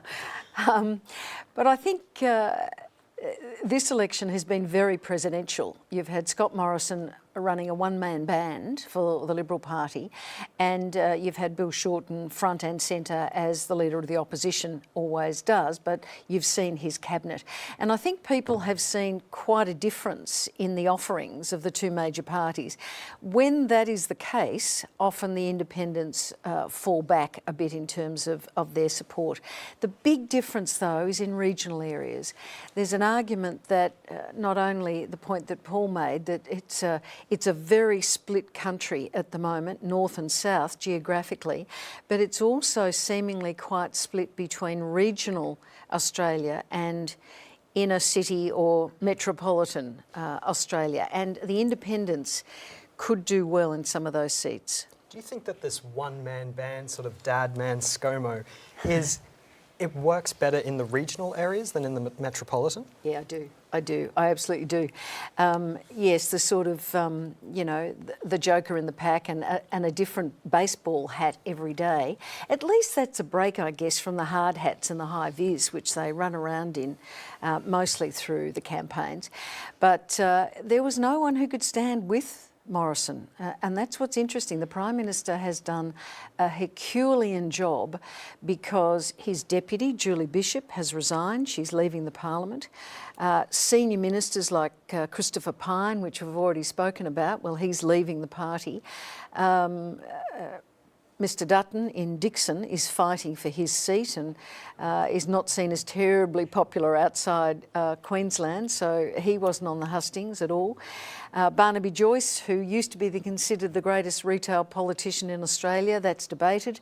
I see he's won his seat. He's held his seat of New England, but there weren't too many people around. Josh Frydenberg, of course, had to sandbag his own seat here in Victoria against a very high-profile independent. So Scott Morrison had to do the heavy lifting for the party, really all by himself. Thank you, Mary. Now we're taking things a bit more local now. We have Tavleen Singh, who's over in Flinders. Tavleen, what's the vibe been down there in the seat? Thanks, Rachel. So Flinders has been a key seat for this elections, and fairly so, because while the seat has been a Liberal safe seat still now, it is up for the public to decide who will be the leader for the Flinders from now onwards. So with Liberals, Greg Hunt still continuing on, and we have Labour trying to or hoping for a win with the ferocious swing from last November, and of course the involvement of Julia Banks that did create a lot of waves for Flinders. Julia Banks left her own seat of Chiselhome and became a candidate for Flinders, standing against former colleague Greg Hunt. So far, even today, the polling booth, which I'm standing outside right now, St. Mark's Uniting Church, had a lot of people come in. Greg Hunt visited as well, and he encouraged everyone to go vote. And even the volunteers were very energetic. So the whole vibe of the high enrollment rate throughout the nation was very visible today here at Flinders. Also, another thing to be noticed was that while volunteers from all the 9 candidates were nearly here, the absence of United Australia Party's boards and volunteers was seen. One of the AEC supervisors also commented on how the voters' number here was very large from the last election. Tavleen, a lot of independent candidates have contested Flinders. What impact has that made in the usually safe Liberal seat? Thanks for that, Ari. There have been 3 candidates here this time, and surprisingly, there have been a lot of waves because of that very reason. So, of course, Julia Banks contesting from here has created a lot of dynamics, which we'll be seeing after the results. But yes, because of that, the pre-polling also showed a divide between the public's votes. Though the pre-polls have been leaning towards Liberal, the result is yet to be seen. Apart from this, the other 2 candidates, one is Harry Drager and one is Susie Beveridge. While we saw campaigns by Miss Beveridge, Harry Drager was noticeably absent from his campaigning as well. Well, we know climate change has been an important part of this election. Did it play a big role during the campaign in Flinders? Definitely. While Julia Banks' whole campaign focused on the climate change issue a lot, people here have also called the Western Port Bay as Mornington's own Adani mine, so to speak. But apart from this, all the candidates, while have their own differences, the 3-horse race, which is being seen between Liberal, Labour and independent candidate Julia Banks, all these 3 candidates have so far agreed that the Western Bay port should be closed down and should not go ahead. Apart from this, the people here feel that while climate change is an important issue for throughout the nation, it is not as important or as much a top priority as roads and affordable housing here in Flinders. Thank you for that in-depth report, Tavleen. One of the Liberal candidates involved in dumping Malcolm Turnbull as Prime Minister last year was former Defence Minister Kevin Andrews. He's held the seat of Menzies in Melbourne out east since 1991. RMIT's Joe Moniz asked Kevin Andrews where his conservative ideology conflicts with his work as a local MP. I seek to represent the broad views of the people in this electorate. This electorate is made up of essentially hard-working tradespeople, professionals. They look for good education for their children, they want a strong economy, and I've sought to reflect their views. So how's the party feeling leading up to the federal election, given the shift towards Labor in the last state election? Look, every election is tough. I never take my seat for granted, and don't think any of my colleagues take their seats for granted as well. It's a matter of being out there, listening to what people are saying. I was at a men's shed this morning, about 60 people there listening to their views about a range of issues. If you do that all the time, then you've got a sense of what people are wanting, and hopefully they're reflected in our policies, and if we do that successfully, then we'll be re-elected. Menzies has always been a strong Liberal seat. Are there any concerns given that the boundaries of the electorate have changed, bringing in strong Labor supporters? Well, the boundaries have changed, and that means that the nominal position of the seat has changed from what it was, and that means that I need to continue to make contact with people, particularly in the new area that I haven't been their member for in the past, to try and represent them. So, for example, as I said this morning, I was at a men's shed in Eltham, which is in the new part of the electorate, listening to what their concerns are, and they can vary from different parts of the electorate to others. Have there been any changes from, I guess, now the boundaries have broadened up, that some of the issues that these new areas are bringing into you? There's two overwhelming issues that people mention to me. One is what I'd broadly call congestion, the fact that the roads are crowded, that public transport is crowded, that housing prices are such that many people feel that young people in particular can't get into housing or can't afford to get into housing. That's the number one issue that I find all the time in the electorate, and that's true of the new part of the electorate as well as the old part. And the second one is just the cost of living. People are concerned about increases in electricity prices. I hear of pensioners who don't turn on their heating in winter or their cooling in summer because they feel that they can't afford it. Now, this is in a relatively well-to-do area. That is a concern for many people. That was a fantastic report. I'm going to throw over to Mary now, who's got some new insight and updates on Menzies and on Dixon. Mary. Yes, well, Menzies has been held by the Liberal Party. Kevin Andrews has been returned, so he'll return to Canberra in a very comfortable way. In the seat of Flinders, and that's Greg Hunt's seat, he's held that for quite some time. He's in front, but it's a very, very tight contest between himself and the Labor candidate Josh Sinclair. So it'll be interesting to see where Julia Banks' preferences go. That might be quite decisive. Back to Queensland. In Queensland, Peter Dutton has held his seat of Dixon. Indeed, he's improved his vote by 3.9%. So it seems that the change of leadership for the Liberals has paid dividends in Queensland. What it's meant for the rest of the country, I think, is less clear, but it's paid dividends for the Liberal National Party in Queensland. Does that surprise you, seeing as GetUp put 12,000 people over the past 5 weeks into door knocking to out Dutton? Yes, it's interesting because it's people power versus a war chest, and Peter Dutton had multi-million dollars. Everywhere you went in that electorate, there was his face and his story.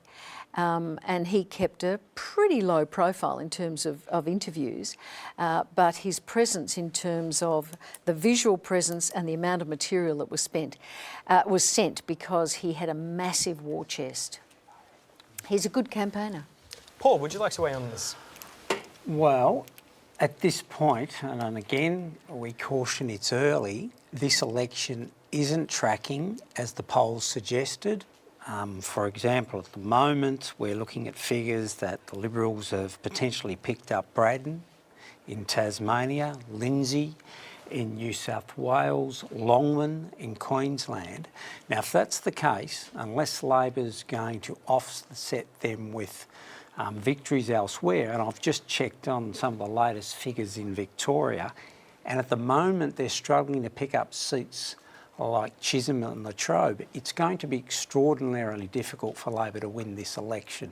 So we went into this night with the polls suggesting Labor would have a modest, but nevertheless a victory. But at the moment, things aren't trending that way. WA could be very important. Labor's had its eye on a few seats, but there's a question of whether it's going to, buck this trend.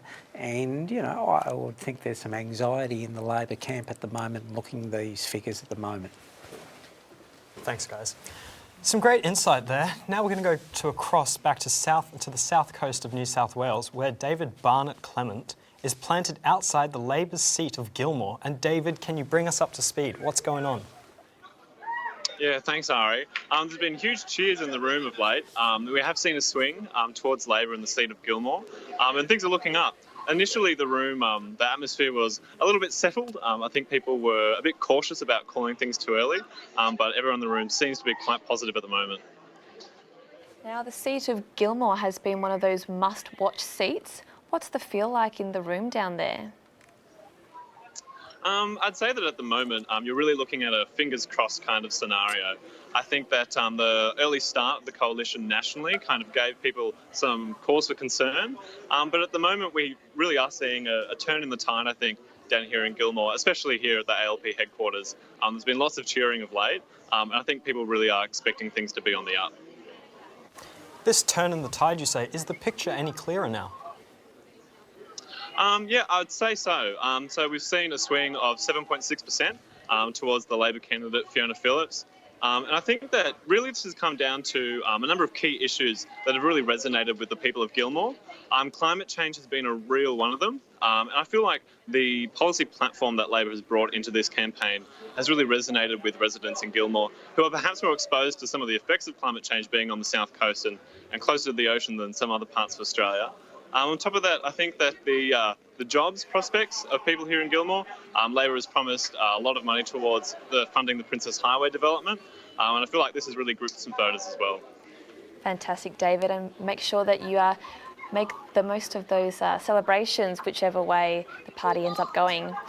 Now we're going to take a short break, but don't go anywhere because we'll be right back.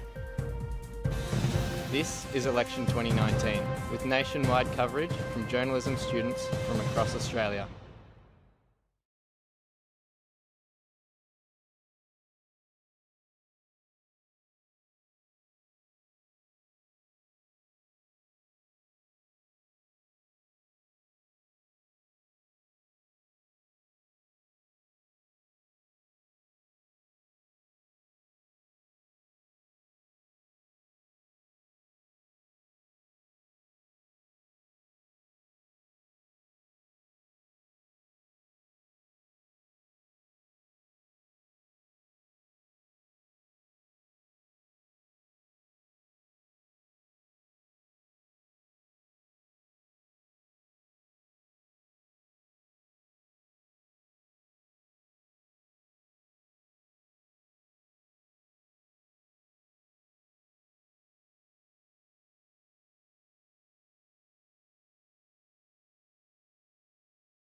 You're watching The Junction's live coverage of the 2019 federal election. Welcome back to the program. You're watching Election 2019. We're coming to you live from the RMIT studios and going out on Channel 31 in Melbourne, Channel 44 in Adelaide, WTV in Perth, Facebook Live and community radio stations across Australia. We're going to dive straight back in with Julius Dennis from Swinburne University here in Melbourne, covering the seat of Higgins, which has historically been a blue ribbon seat, but seems to be up for grabs this election for just about anyone. Can you tell us a bit more about that, Julius? Well, Higgins has traditionally been a Liberal seat, like you said, since its inception in 1949. it's been held by the party. It's had 2 PMs and a notable treasurer in Peter Costello. But this time around, Katie Allen, the Liberal candidate, is facing a significant swing or possible swing against her from both the Greens and Jason Ball and Labor Party in Fiona McLeod. So after Kelly O'Dwyer retired, just before the election process began, they had to do a quick pre-selection, and the Greens had an 8% swing in 2016, which means that there was a strong swing towards the left, especially because 67% of Higgins voters have climate change as their major issue. If you're watching at home, if Katie Allen goes below 50%, she could be in trouble in terms of winning this election.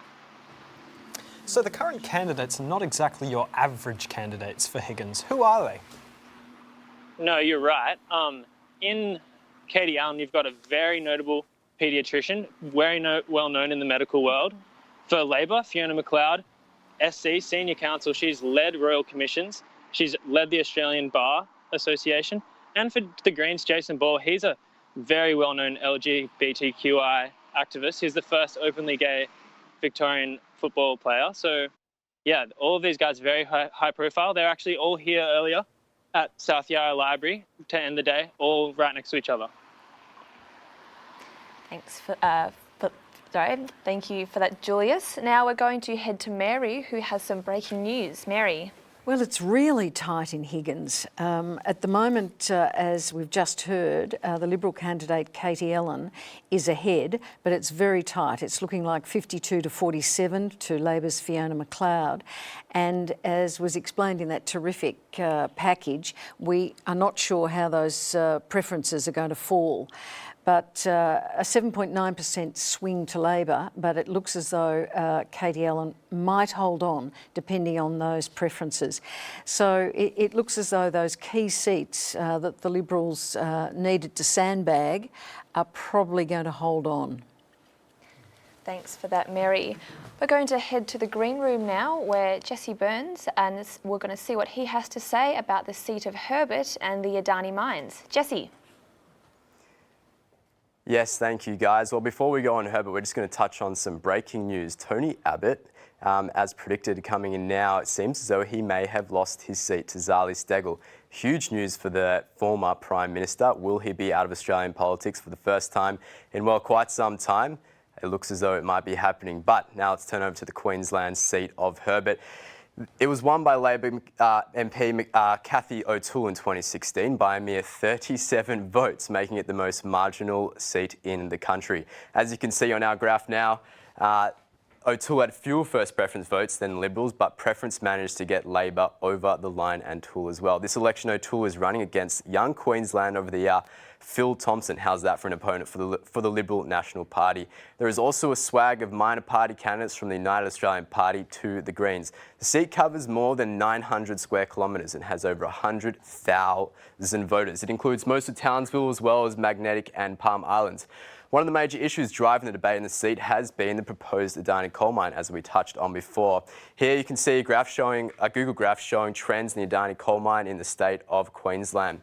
As you can see, people are consistently interested in the mine over the last week, not just in Queensland, but of course all around Australia. The federal government approved the project earlier this month just before calling the election. Support for the mine is strong in the seat and most of Queensland, which we can see here in Google search trends. The mine is popular because of the 10,000 promised jobs, although that claim is disputed. Townsville has a jobless rate of around 8%, 3% higher than the national average, just staggering. But its youth unemployment rate is twice that, making jobs and the future of mining key issues for voters in this electorate. The people of Herbert also have concerns with the quality of drinking water on Palm Island and the recovery from deadly floods in Townsville earlier this year. Looking at Google search trends, Labor is the most searched party in Townsville, as you can see over here. Is that indicative of which way the seat may swing this election? Well, we will soon find out. Guys, it's back to you in the studio. Thanks, Jesse. We're going to go live now to our nation's capital in Canberra, where we've got Tessa Grimes on the ground. Tessa, what's the atmosphere in the capital been like on election day? Well, despite being the hub of Parliament, the political frenzy is being focused outside of Canberra today, with a lot of the major party leaders choosing other capital cities to celebrate in tonight. And with the National Tally Room being axed a couple of years ago, it means that media outlets have their main broadcast centres outside of Canberra as well. And 2019 has also shown a record number of postal votes and pre-polling, so the booths are looking relatively quiet this year compared with others. Now, are we correct in saying that Canberra has undergone some changes for this election?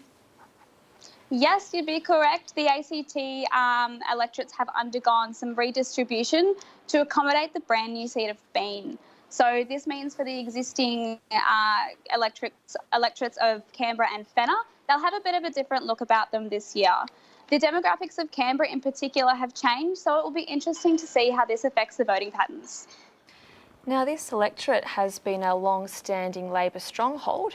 Do you think another party has a chance of winning this time round? Well, Tim Hollow from the Greens party thinks that the new boundaries in the inner city of Canberra means that they have got a strong chance of success after the popular Labor MP, Gabe Brodman, has announced that she's stepping down this year. But notional post-redistribution margins see that Labor still holds 63%, Liberals at half that, and the Greens at less than 20%. And we've just had a look at the latest figures, and it looks like Labor has retained the seats of Canberra and Fenner. Fantastic news.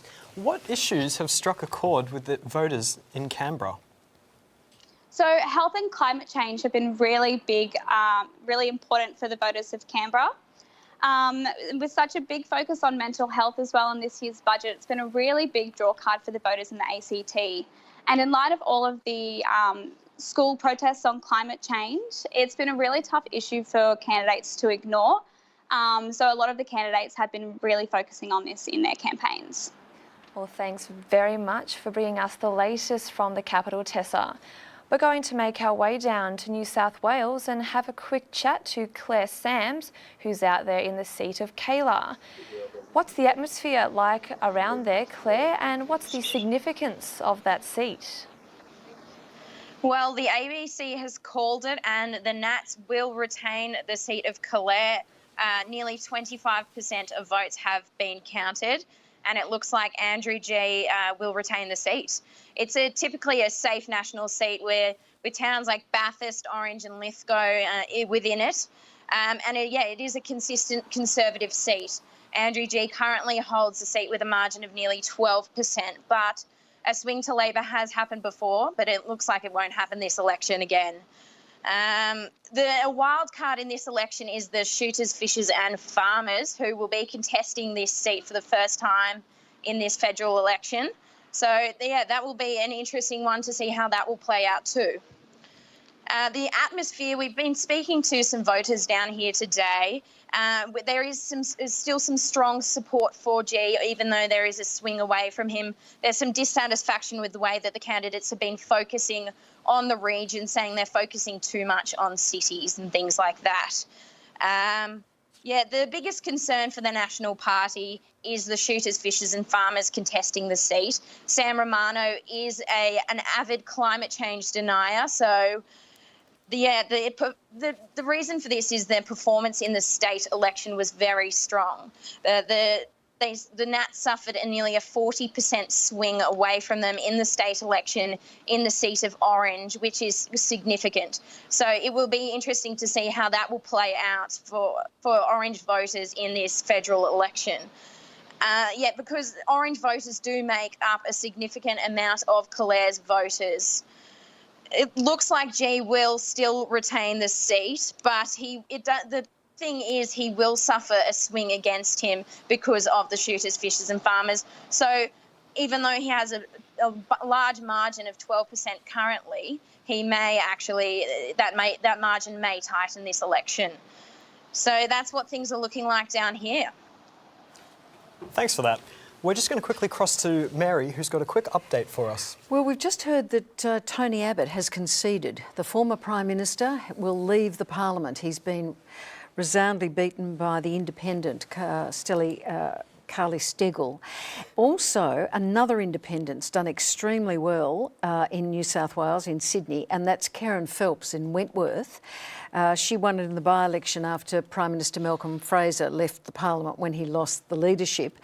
She has held the seat with a swing towards her of 23.9%. That's Mary, but those figures are from the previous federal election rather than the recent by-election. So, but it does look like she's going to hold, which is, I think very the Liberal Party considerable. will be surprised at that. They thought they would reclaim that seat. Yeah, and I think what it shows, Paul, perhaps, is we've been talking about the split in the country, the vote north and south of the continent. It may be suggesting there's a bit of a firmer split in the Liberal Party. You know, what is the centre? What is the soul of the Liberal Party? If you've got blue ribbon seats like Warringah and Wentworth going to independents, it'll be interesting to see if the blue ribbon seats in Victoria, for example, are held by the Liberals, as it looks as though they might be. But it's a fascinating election. We've got splits all over the country. Thanks for that, Mary and Paul. Just to reiterate, Tony Abbott has conceded the seat of Warringah and the incumbent is Zali Steggall. Let's cross back to Warringah again quickly to see how Lachlan Mofeet-Gray is doing in Tony Abbott's electorate. Lachlan, why has there been so much media attention around a contest being an upstart independent and a Liberal backbencher? Small crowds have come here tonight to support him inside the room, the Encore room, appropriately titled. Have a go. So if you're just joining the program now, the seat of Wentworth has been won by the independent Karen Phelps. Now it's interesting if we look back on the history of Wentworth, and Mary and Paul, I'll be looking for your insights on this. Now that Phelps has been re-elected, and we did see that swing away from the Liberal Party in Wentworth, and there were many people who interpreted that to be a protest against the departure of Malcolm Turnbull. So I suppose the electorate seems to be genuinely unhappy with the direction of the coalition. Would that be fair to say? Well, you know, Karen Phelps only won that seat, 5 minutes ago. She went into Parliament and she helped broker a deal about refugee medical care on Manus Island. And it seems there are a lot of voters in the seat of Wentworth who see that as a high priority. The Liberals were confident that they would win back that seat. Dave Sharma is a prodigious fundraiser. He's been all over the electorate. He's had big backers. But it seems that this independent, Karen Phelps, has made a bit of a splash and they like her in Wentworth. But the problem, again, to emphasise here, for the Labor Party, for example, it shows that there are swings against the Liberal Party in inner urban, leafy electorates, but it's not occurring to any of the... In fact, it's Labor's vote that is off. And so we do have this split. It looks like inner urban leafy areas are swinging against the Liberal Party. Victoria is swinging against the Liberal Party, but not to the extent was expected. But in other parts of the country, if anything, and Queensland's clearly, if anything, gone the other way. So we do have what is being panning out as a stark divide. And as I said, WA, where it now lands, is likely to be, really important. Well, we could have a hung parliament, and these two independent women who've just won these blue ribbon Liberal seats could be significant players, particularly in a policy sense, if the numbers are as tight as they might be. The swings are extraordinary. I mean, a swing in Isaac, that's a safe seat for Labor, has been very, very high. The seat next to it, Labor's held, but it's been a very small swing. So it's a seat-by-seat battle. I mean, I think the parties now are really in the trenches. And it will be, you know, Paul might be right. It might be Western Australia. Of course, we haven't heard anything from South Australia yet. They'll be interesting as well. No Nick Xenophon this year. I'll just jump in there. The latest figure, and this is Labor is now ahead in Boothby. Now, Boothby, Labor again, polling suggested that Labor had effectively said Boothby's going to be too difficult. Status quo in South Australia. Suddenly, Labor's ahead in Boothby. Labor's now also ahead in Chisholm. So there's a lot of moving around at the moment. And again, that's why you have to be so cautious at anything we say.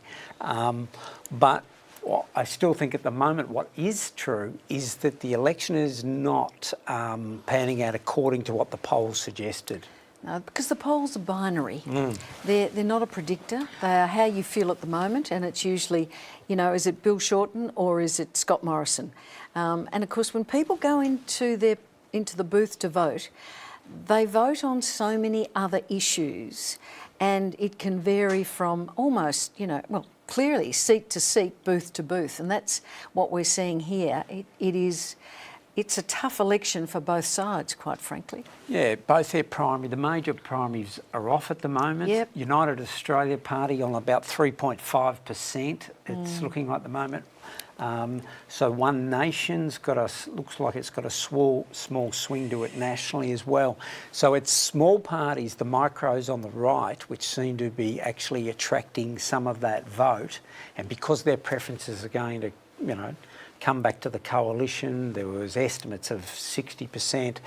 That's why I think one of the reasons why things aren't going as well for Labor as it hoped. And another woman, independent, has just won, and we're talking about South Australia, she's won Mayo, and that's Rebecca Sharkey. She was under real attack from Georgina Downer, who's the daughter of former Foreign Minister and briefly a Liberal leader, Alexander Downer. So her vote has held, and that's another independent woman with progressive politics, probably considered more a sort of a moderate progressive Liberal than anything else.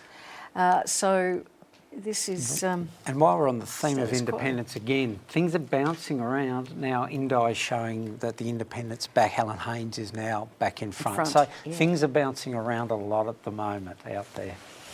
Well, it sounds like we've got a big night ahead of us, and with that, our election coverage has been extended and we'll be here with you until 8:30. We're going to take a quick ad break now, but don't go anywhere.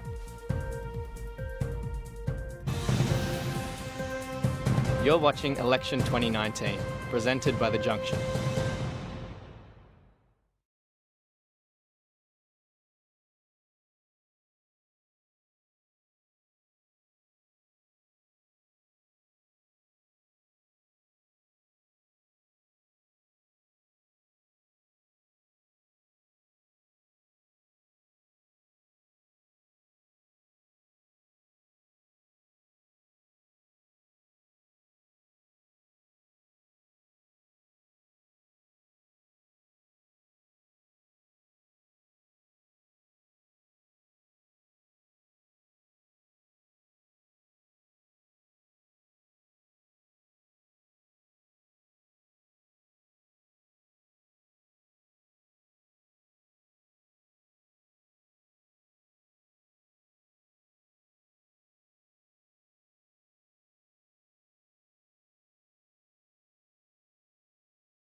You're watching Election 2019, live from the studios of RMIT Melbourne, presented by The Junction. Welcome back, and we're going to cross now quickly to the seat of Warringah, where Tony Abbott has lost the seat, and that's just a huge development, isn't it? What's the feel like down there? Well, I have to say, Ari, it feels absolutely chaotic down here. I'm standing outside the club where in just a few minutes' time, Abbott is expected to arrive and give his concession speech. So media's trying to get in through the doors. They keep getting pushed back out, and really no one knows what's happening and who's going where. That's the thing, you're not getting any answer. So what will this mean for the new government? Well, Zali Steggall seems to have won. That's what Anthony Green is called. Whichever government wins, Labor or Liberal, Zali will work with them with their own views in mind. If it's a hung parliament, expect Zali Steggall to give her support to the Liberal Party. She has stated previously that she will be doing that. If the Labor Party wins, expect her to work with them on environmental policy, but against them on their economic policy. Thanks for that update, Lachlan. We're now going to cross to Jesse Burns in the Studio B with the latest. Yeah, guys, thank you very much. Well, I thought I'd show you a few Google Trends that have been popular in Australia. This chart here shows leaders that have been searched in Google. At the top here with 43 is Bill Shorten, closely followed by Scott Morrison. Then we have Clive Palmer, who's a little bit less, but perhaps that's because he's been flooding us with his advertisements. We don't necessarily need to search him. Then we have Pauline Hanson, a controversial figure, always high in Google. And then Richard Di Natale down the bottom. But the Greens obviously are a key player in this election. Looking now to a different graph, I just want to show you key issues that people have been searching in Google over the last year. As you can see right at the top there is tax. Tax, obviously a very divisive issue, clearly, for voters in this election and over the last year. Below that, education. Obviously, the Liberals have cut funding to universities. That's been a key issue for particularly students. And then healthcare. Labor, obviously coming out with their dental plan, but it's quite low. Jobs and immigration, as we spoke before, with immigration, not such a key issue in this election. It was in the previous election, but perhaps not so much today. And that shows, as you can see, it's quite low compared to issues such as tax and education. Guys, tax and education obviously is a key issue and one that Labor and Liberal will be looking to win voters on. For now, it's back to you. Thanks, Jesse. Now the seats are being called left, right and centre. Mary, what's the latest? Oh, look, it is so tight. The LNP have got 62 seats at the moment, ALP 59 and other are 5. Now there's several of those independents that we've just been discussing. I think, Paul, you were saying that Menzies is now being called or looking as though a Labor possible hold? No, that was Chisholm. Chisholm. Look, things are bouncing around. For example, a moment ago, Bass was in the column for a pick-up for the Liberal Party, but that's now bounced out of that column. So, again, I'm being very cautious. At the moment, we're seeing possibly 4 Liberal gains, 2 Labor gains, 1 independent gain, that being Warringah.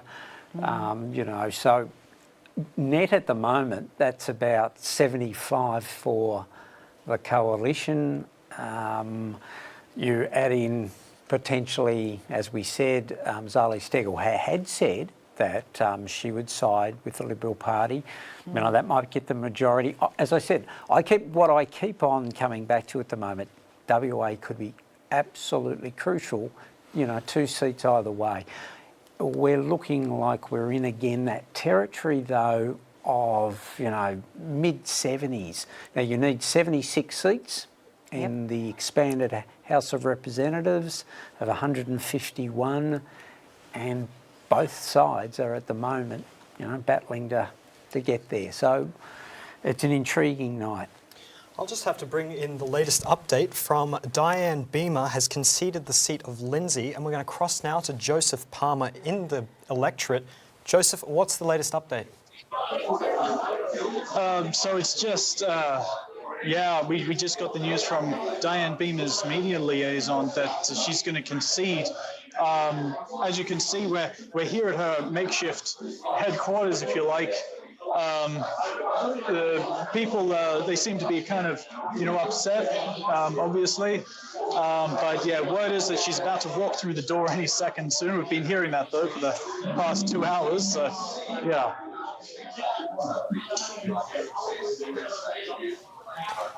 This must spell danger for the Labor Party because they're not going to have enough pickups to call. No, well, absolutely. So, Lindsay was an essential seat. It's a marginal seat. Yeah, it's gone between Labor and Liberal a lot over the years, but yeah, they were really banking on this seat. It's a key seat for Sydney, or for Western Sydney rather. Yeah. And it comes because it's a bit strange though, because there was for a moment there quite a bit of a swing, about a 5% swing toward Labor, but then out of nowhere it just went the other way. Yeah, so we'll be hearing from Diane Beamer as she comes through, and hopefully we'll be able to grab an interview with her. But apparently, yes, she's going to come and thank her supporters and yeah, officially admit that, or concede the election for this seat anyway. But we do have some other news. Apparently, the Liberals from Shifley, Lindsay, Macquarie and Mitchell are meeting at Panthers, which is quite a large establishment here in Penrith, and they're going to be following the results live. We've got a couple of contacts over there who are feeding us information. But yeah, apparently it's quite a big show over there at the moment. So Mary, now we've just had conceded defeat in the seat of Lindsay. What does that mean for the region? Well, of course, Lindsay's in New South Wales. That was a really messy voting for the Labor Party. I think they'd agree. They certainly were hoping that it was not going to be lost. It seems that New South Wales is, as I said before, is really breaking for the independents in the inner seats of Sydney, and breaking to the Liberals in outer metropolitan. So again, they're going to be relying in New South Wales on the National Party vote, which I haven't seen the figures yet, but they seem to be holding the seats that they were a bit nervous about, even though their vote has dropped. Longman has been lost, as we said, in Queensland back to the LNP. So the Libs are doing very, very well. The Liberal National Party is doing very well in Queensland, as was expected. And of course, Scott Morrison has been campaigning very, very hard, as did Bill Shorten. We should note that Bill Shorten has held his seat very convincingly here in Maribyrnong, just as a note. Do you think that pre-polls have predicted it too early?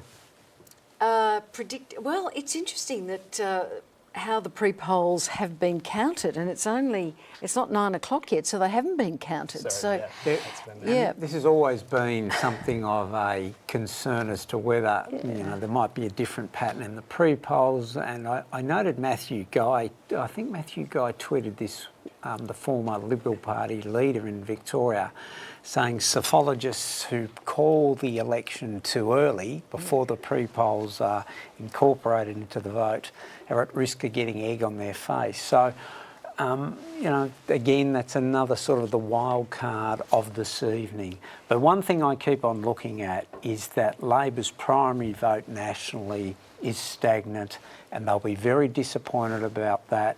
It's at the moment showing up as 33.2%, and it's awfully difficult to win government from there, if not nigh on possible. And what's the Green vote doing? The Green vote's up 0.5% at the moment on these figures. No. Not enough to lift. Where the chief growth is on the right minor parties. Sorry guys, I'm going to have to cut you short. Deakin now, one of the minor parties that has attracted much attention, particularly for young voters, is the Animal Justice Party. Now, candidate Vinta Costantino says she wants to be a voice for animal welfare in Parliament. Melbourne's Uni Meg Lanlu filed this report from Deakin. Benita Costantino with her dogs at a polling booth in Deakin. Everyone. Beautiful girl. She's campaigning as a candidate for the Animal Justice Party. It's Australia's first political party created entirely to fight for animal protections. We need people to be the voice for animals, to, be the voice for the voiceless, as we say. It's a small but vocal movement. At her first forum, Benita is sharing the stage with other candidates to share her platform. She arrived early to practice her speech. She's determined to get her message across. I'm passionate. I'm not here for the politics. I'm not here for the fame. I'm not here for the money. I'm here to end cruelty to animals, and I hope that I can be a really good advocate for that. I like to be standing out here saying, I'm a psychologist and I'm an advocate for animal welfare. I'm not an unemployed hippie that is a stereotype. I have a job. I take time off my job to come and stand up for animal rights. So I'm hoping that I potentially represent a broad spectrum of the community, particularly not growing up in a privileged environment. I don't believe that any particular party is representing animal welfare as it should be represented, and that is why I'm here. Even if one person walks away saying, that made sense, and I'm going to look more into this, then I've done my job. The Animal Justice Party only won 3% of votes in Deakin in the last federal election, meaning there's little chance to get a seat. But getting her party's message across is a win of its own for her. Longfan Lu in Deakin for election 2019. And we've had some breaking news come through, but before that we're going to head to a quick break, so we'll see you straight after. You're watching Election 2019, presented by The Junction.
You're watching The Junction's live coverage of the 2019 federal election. Welcome back to Election 2019, which is proudly brought to you by the Judith Neilson Institute for Journalism and Ideas. Now, as we said before the break, we have some breaking news. We're going to cross live now to Cooper, which has seen a big swing. What's the latest down in Cooper? One.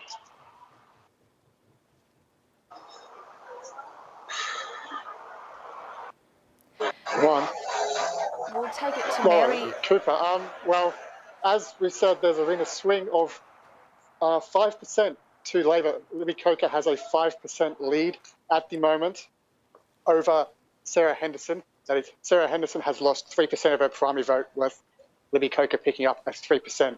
Safe to say that Libby Coker is in a box seat to win the seat. Just to correct that, we're in Corangamite. Now that the incumbent Sarah Henderson looks like she has lost her seat, Alex Blaine is in the seat. Alex, what does it feel like right there now? Well, we were just at the Labor headquarters there, and it started off the night with a quiet optimism, and it's grown into more of a celebratory atmosphere here as Sarah Henderson has seemingly lost the seat to Libby Coker, who picked up a 3% advantage in her primary vote for a 5% lead overall. Mary, we'll throw that one to you. Corangamite, one of the most marginal seats in Victoria. Has the result come as a big surprise to you? Well, I certainly didn't have it in the Labor column. I thought that was quite a risky one, but that's a very strong swing. Libby Coker, I think, was the mayor of the Surf Coast Shire. She ran a very strong campaign, as did Sarah Henderson. And certainly, as we said earlier, the Liberal National Government threw billions of dollars in promises. It was worked out, I think, to 26,500 each for each voter, eligible voter in Corangamite. So it appears that something else has occurred there. They were also running a very strong campaign against Labor's fringe benefits tax.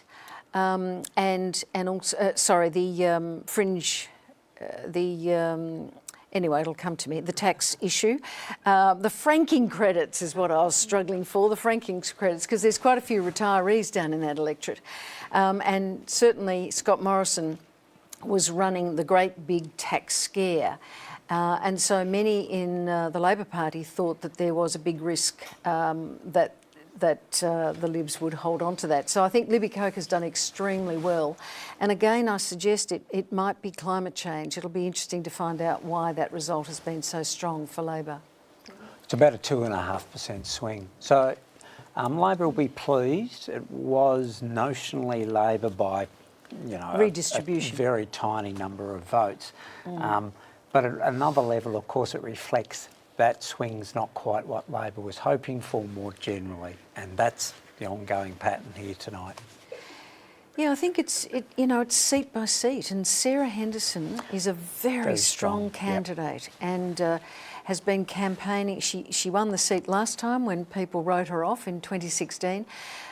So what we're seeing in this election is seats side by side are doing what perhaps people didn't expect, and it's a battle in the trenches. It is indeed. Now we're crossing to Cooper, where our reporter is standing by, Josie Douglas. Josie, can you tell us what's the latest? Well, we're here in front of the Preston Shire Hall, and Jed Carney has just come past it, and she was very happy, smiling, said hello, because the results are very good for her. There's been a 14.4% swing towards the Labor Party, and they'll win the seat quite easily.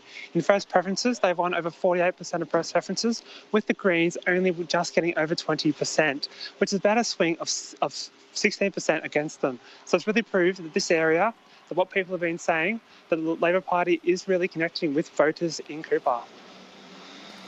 Now, did the Labor swing come as a big surprise, or were voters expecting it?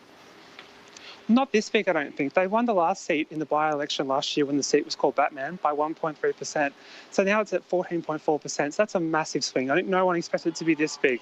They were expecting it to win, but this is just massive for the Labor Party in Cooper. And for Jed Carney, because I think she's really proving that she really is a rising star of the party.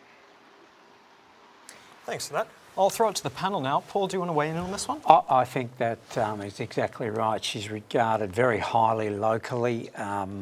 I'm surprised, though, the scale of that swing. It also possibly reflects as well that the Greens decided that given Jed Carney had gained that seat and she had such traction locally, they would shift their focus elsewhere to seats like McNamara and Higgins. Now, so far that doesn't seem to have paid off tonight. So overall, it will be interesting to see, you know, just how the Greens are going to come out of it tonight. If it's disappointing for Labor, I think it might also be trending to be disappointing for the Greens as well. Yeah, it was particular focus in what was the seat of Batman and now Cooper. The Greens had a very messy state election campaign, and that sort of carried over into the 2016 vote as well. So I think you're right. I think the Greens have decided that Jed Carney's just a star, and she's loved out there, and she's going to be a rising star on the Labor Party. Thanks for that, guys. Keep us updated. We're going to cross now to our stats man again in the green room, and he's got more information. Jesse, what is the numbers telling you? Zoom out. Hey guys, well, welcome back. Yes, well, we have a few things to update. Obviously, the election is way too close to call at the moment. Barry Cassidy saying a few things coming out and saying unless pre-polls swing back to Labor, they'll struggle to get 76 seats, more likely a coalition minority or even at a pinch majority. If it is a minority, that asks a few questions of who they'll form a coalition with, a huge question indeed. This night is getting pretty exciting. I just want to take you over to, the seat of Herbert. The seat of Herbert, as we spoke about before, has actually swung to the Liberals by 6%. A really big deal, Labor loss, and we spoke quite in depth about that before and what that means for the people of Herbert.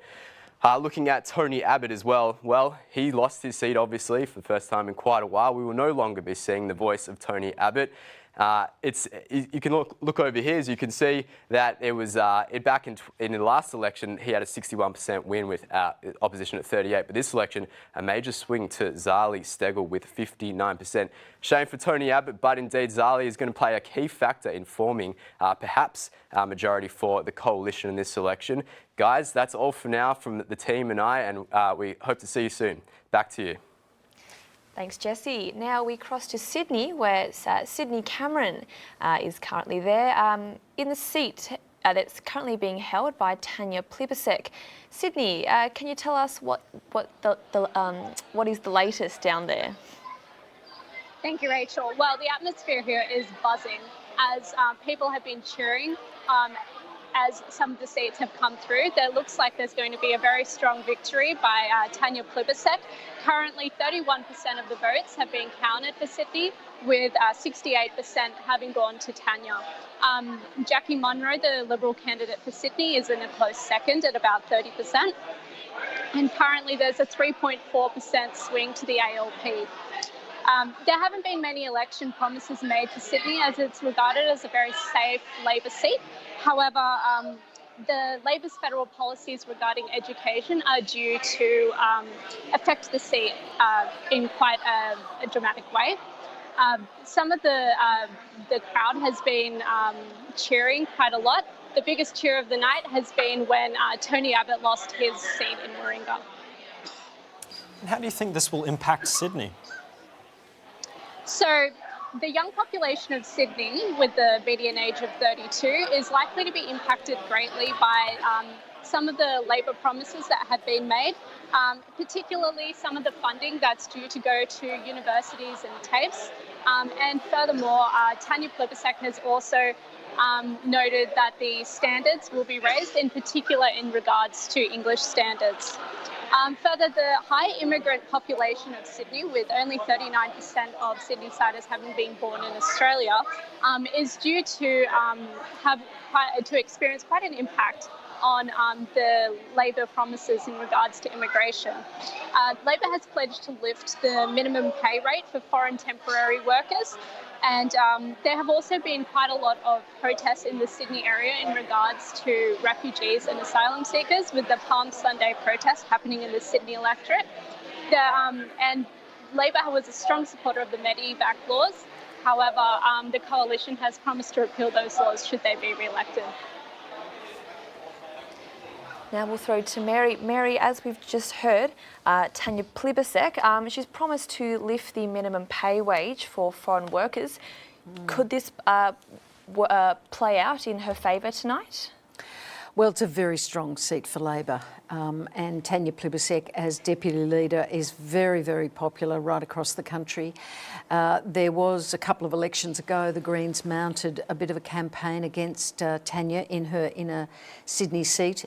She withstood that, and now it's a very, very, very strong seat. She's Shadow Minister for Education and also for Women and Deputy Leader of the party. So she's a very distinguished Member of Parliament and a great leader. She would make a very good Deputy Prime Minister of Australia, but it might be a big ask right now. Dare I say Prime Minister? Prime Minister. I think actually the bigger question now around Tanya Plibersek, as things are panning out, that whether she will put her hand up for being opposition leader is probably the more likely scenario coming out tonight. And I think, you know, this is now one, it has to start to be factored into the equation. You know, shortens the leadership, the big agenda that Labor bravely and boldly put out to the electorate, whether it is again proven here tonight that is extremely difficult to put out a big agenda because it leaves you wide open to a negative campaign. And Scott Morrison, despite not having no ministers around him virtually, was able to prosecute that campaign, particularly around Labor's reforms of negative gearing and so on in tax, and it seems to have bitten. And, you know, we shouldn't get ahead of ourselves, but things are difficult. Depressingly, Paul, if this pans out the way it may do, I think it's going to be a hung parliament actually, but I can't tell. But what it does say is that, Australians are receptive to a great big scare campaign. Tony Abbott did it on the climate policy of the Gillard government, and it appears that Morrison has been quite successful on the changes that affect so few people but are significant when you use the word tax. So Australians not really, because we've had so much growth, not really amenable to the notion of distribution changes. And is it always going to be easier to run a negative campaign? Is that the way to the lodge? Ask and to John be Hewson. fair, Labor ran a negative campaign in Mediscare. Yeah, the Mediscare. Correct. And it worked, 3% swing. So it's a depressing reality possibly coming out of tonight. But I keep on coming back to the fact that, Morrison virtually alone on the deck with very little agenda to speak of except their budget, some tax cuts, has potentially done the Houdini act here tonight. Again, we've got to be cautious, but it's going to be one of those remarkable elections if he has pulled it off, a bit like 1993 with Labor when Houston laid out a big program, the GST at the heart of it. There was always some anxieties within Labor ranks that this could be 1993 repeated, and just at the moment it's looking a touch like it. Well, hung parliament or Houdini act, if the Labor Party loses, do you think that Tanya Plibersek will take leadership? I don't think the Labor Party is going to lose so badly that there would be an instant uprising. And Tanya is a team player. I think it's much too early to really even contemplate that. I think what would be much more interesting if there is a hung parliament, whichever side gets over to be hung, what sort of government will the Liberal National Party be? And I've just seen there's a swing to George Christensen of 10% in his seat. Now, George Christensen was the candidate who spent a fair bit of time in Manila, not on leave, but as he said, working his electorate remotely on using the wonders of the internet. So, people seem to like the characters. Perhaps they like policy less. And when you are a wealthy country, when you've had 27 and a half years of uninterrupted growth, maybe there are other issues that seem to be important to a number of voters in those key seats. But I think what comes out of this election is the fact that we have a very split nation, and it almost, dare I say it, feels a little bit like the big deep chasms that are occurring in our trading partner, the United States of America. I thought we wouldn't go down that path. The red states and the blue states. Yep. Yeah, that's right. I'm just going to have to wrap this one up. Our reporter's Jacinta O'Neill is in the electorate of Reed as she got some new information for us. What's the latest? Hi there. So the latest in Reed is that the Liberal has maintained the seat, the ABC predicts. Right now, Fiona Martin's got a 53.4% vote. This is interesting considering Fiona only joined the campaign last month, and Sam Crosby has campaigning for over a year. So I think that Labor was quite confident that they might win this seat, but it looks like Liberal has pulled through. Well, Jacinta, Sam Crosby has been campaigning for a year, which is quite unusual. Is that correct? Yes, that's correct. He started campaigning last year for the Reed seat. Because of Craig Laundy retiring from the Liberal seat last month, Fiona Martin stepped in.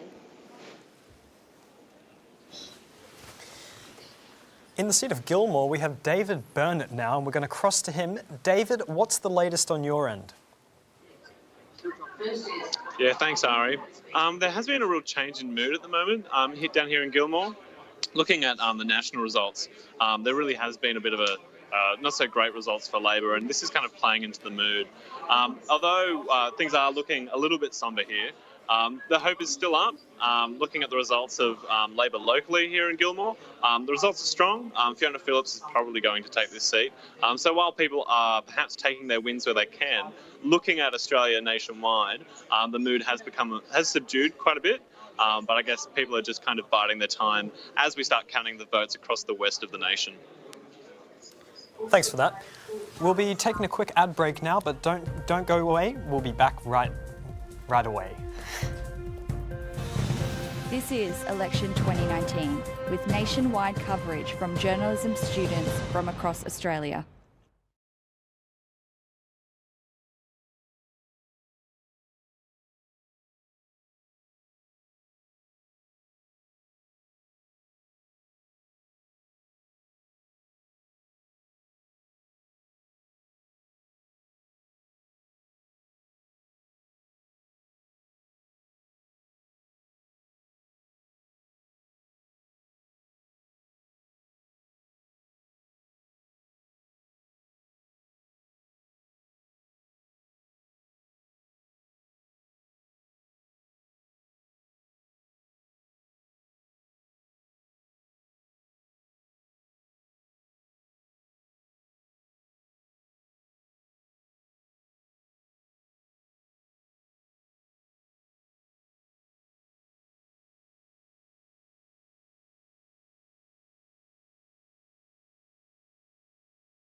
You're watching Election 2019, presented by The Junction.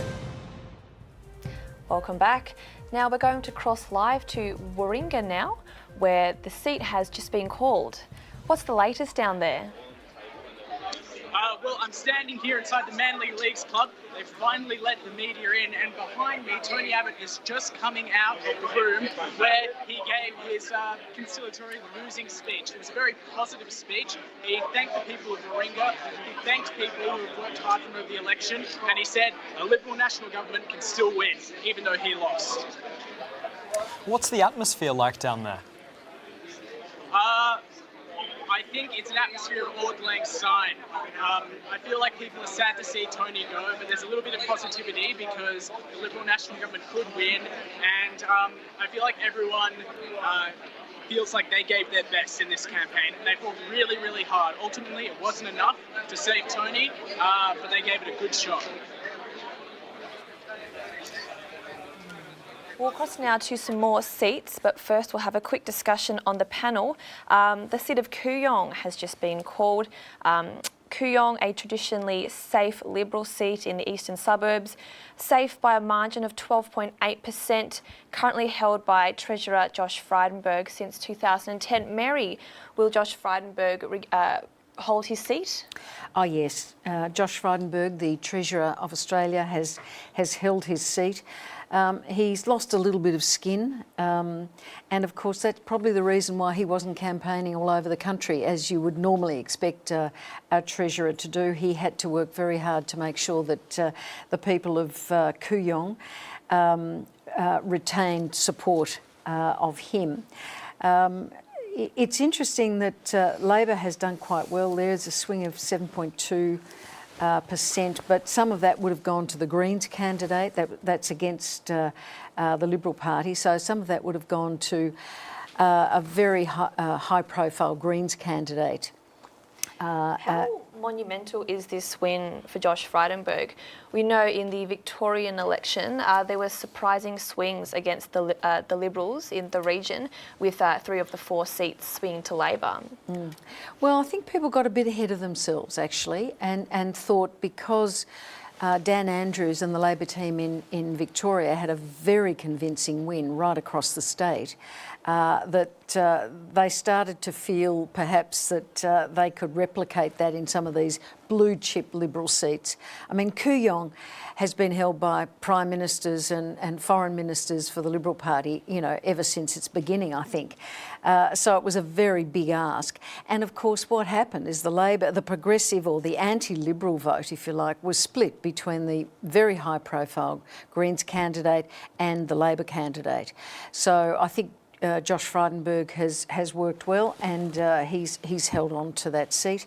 He's considered a moderate, and of course he worked very, very hard on the neg, which was Malcolm Turnbull's climate policy, which was sort of knocked off at the end. But he was seen as a person who worked extremely hard on those sorts of policies that seem to be important to electors in Kooyong. We're just going to have to wrap that one up shortly. Now we're going to go to the seat of Lindsay, where the Liberal Party has just won in the former Labor seat. Joseph has the candidate Diane Beamer with him right now. Joseph, what's going on? Yeah, that's right. So I'm here with Diane Beamer, the Labor candidate. She's just conceded defeat. Diane, how it's not the result you're looking for? Of course not. We always hope for a Labor win in Lindsay, but it is a tough seat. It is what I describe sometimes as trench warfare, door by door knocking on, phone calls, being at railway stations at 6 o'clock in the morning. I have been so lucky to have such a great team around me. I've rung Melissa McIntosh, the Liberal candidate, to wish her well in her new career, and it's invigorating as well. So what does this say for your career in politics? Are you going to I've had any plans? 16 fabulous years in state government. I was in local government before that. Contesting this seat to see if I could be the federal member was a great opportunity. And whilst I regret I'm not there, I think that democracy is always the winner in these things. You said to your supporters just then that you see a future in Labor. Would you like to comment on that a bit more? Look, I think we went to this election with a set of policies which shows Labor's heart.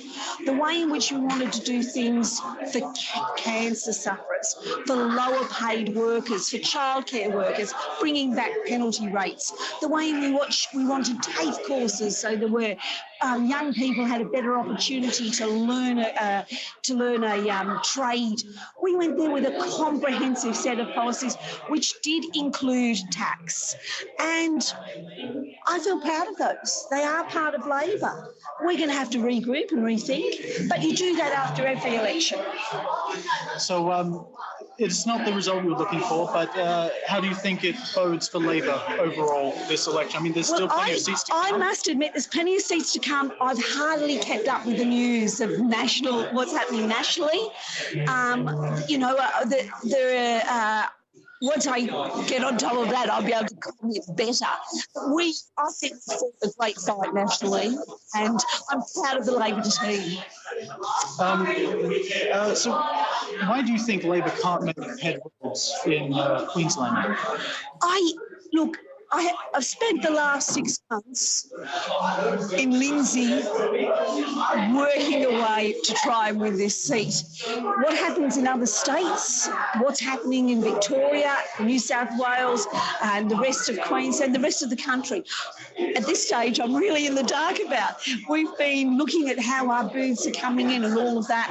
So I think we do have to analyse where are the things in what parts of the country that we did wrong, but that happens after every election.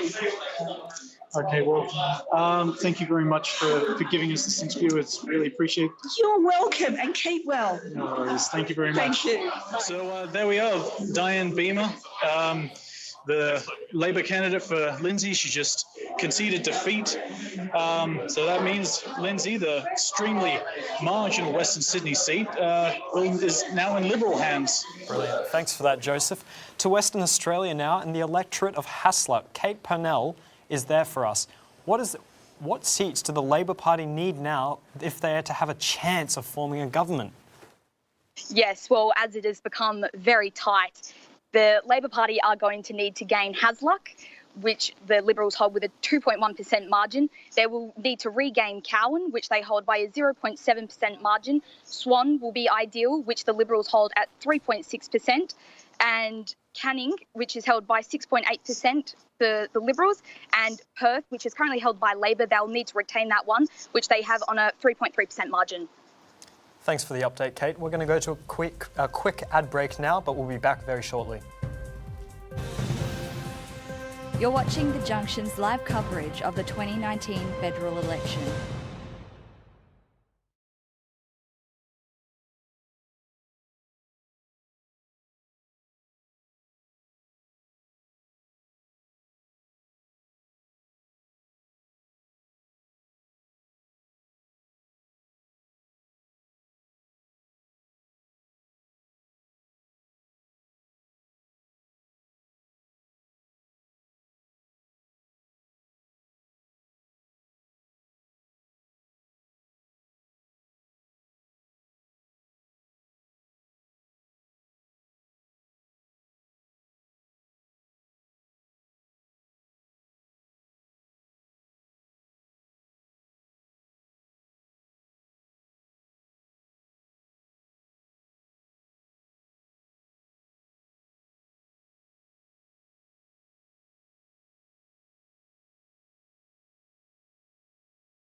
You're watching Election 2019, live from the studios of RMIT Melbourne, presented by The Junction.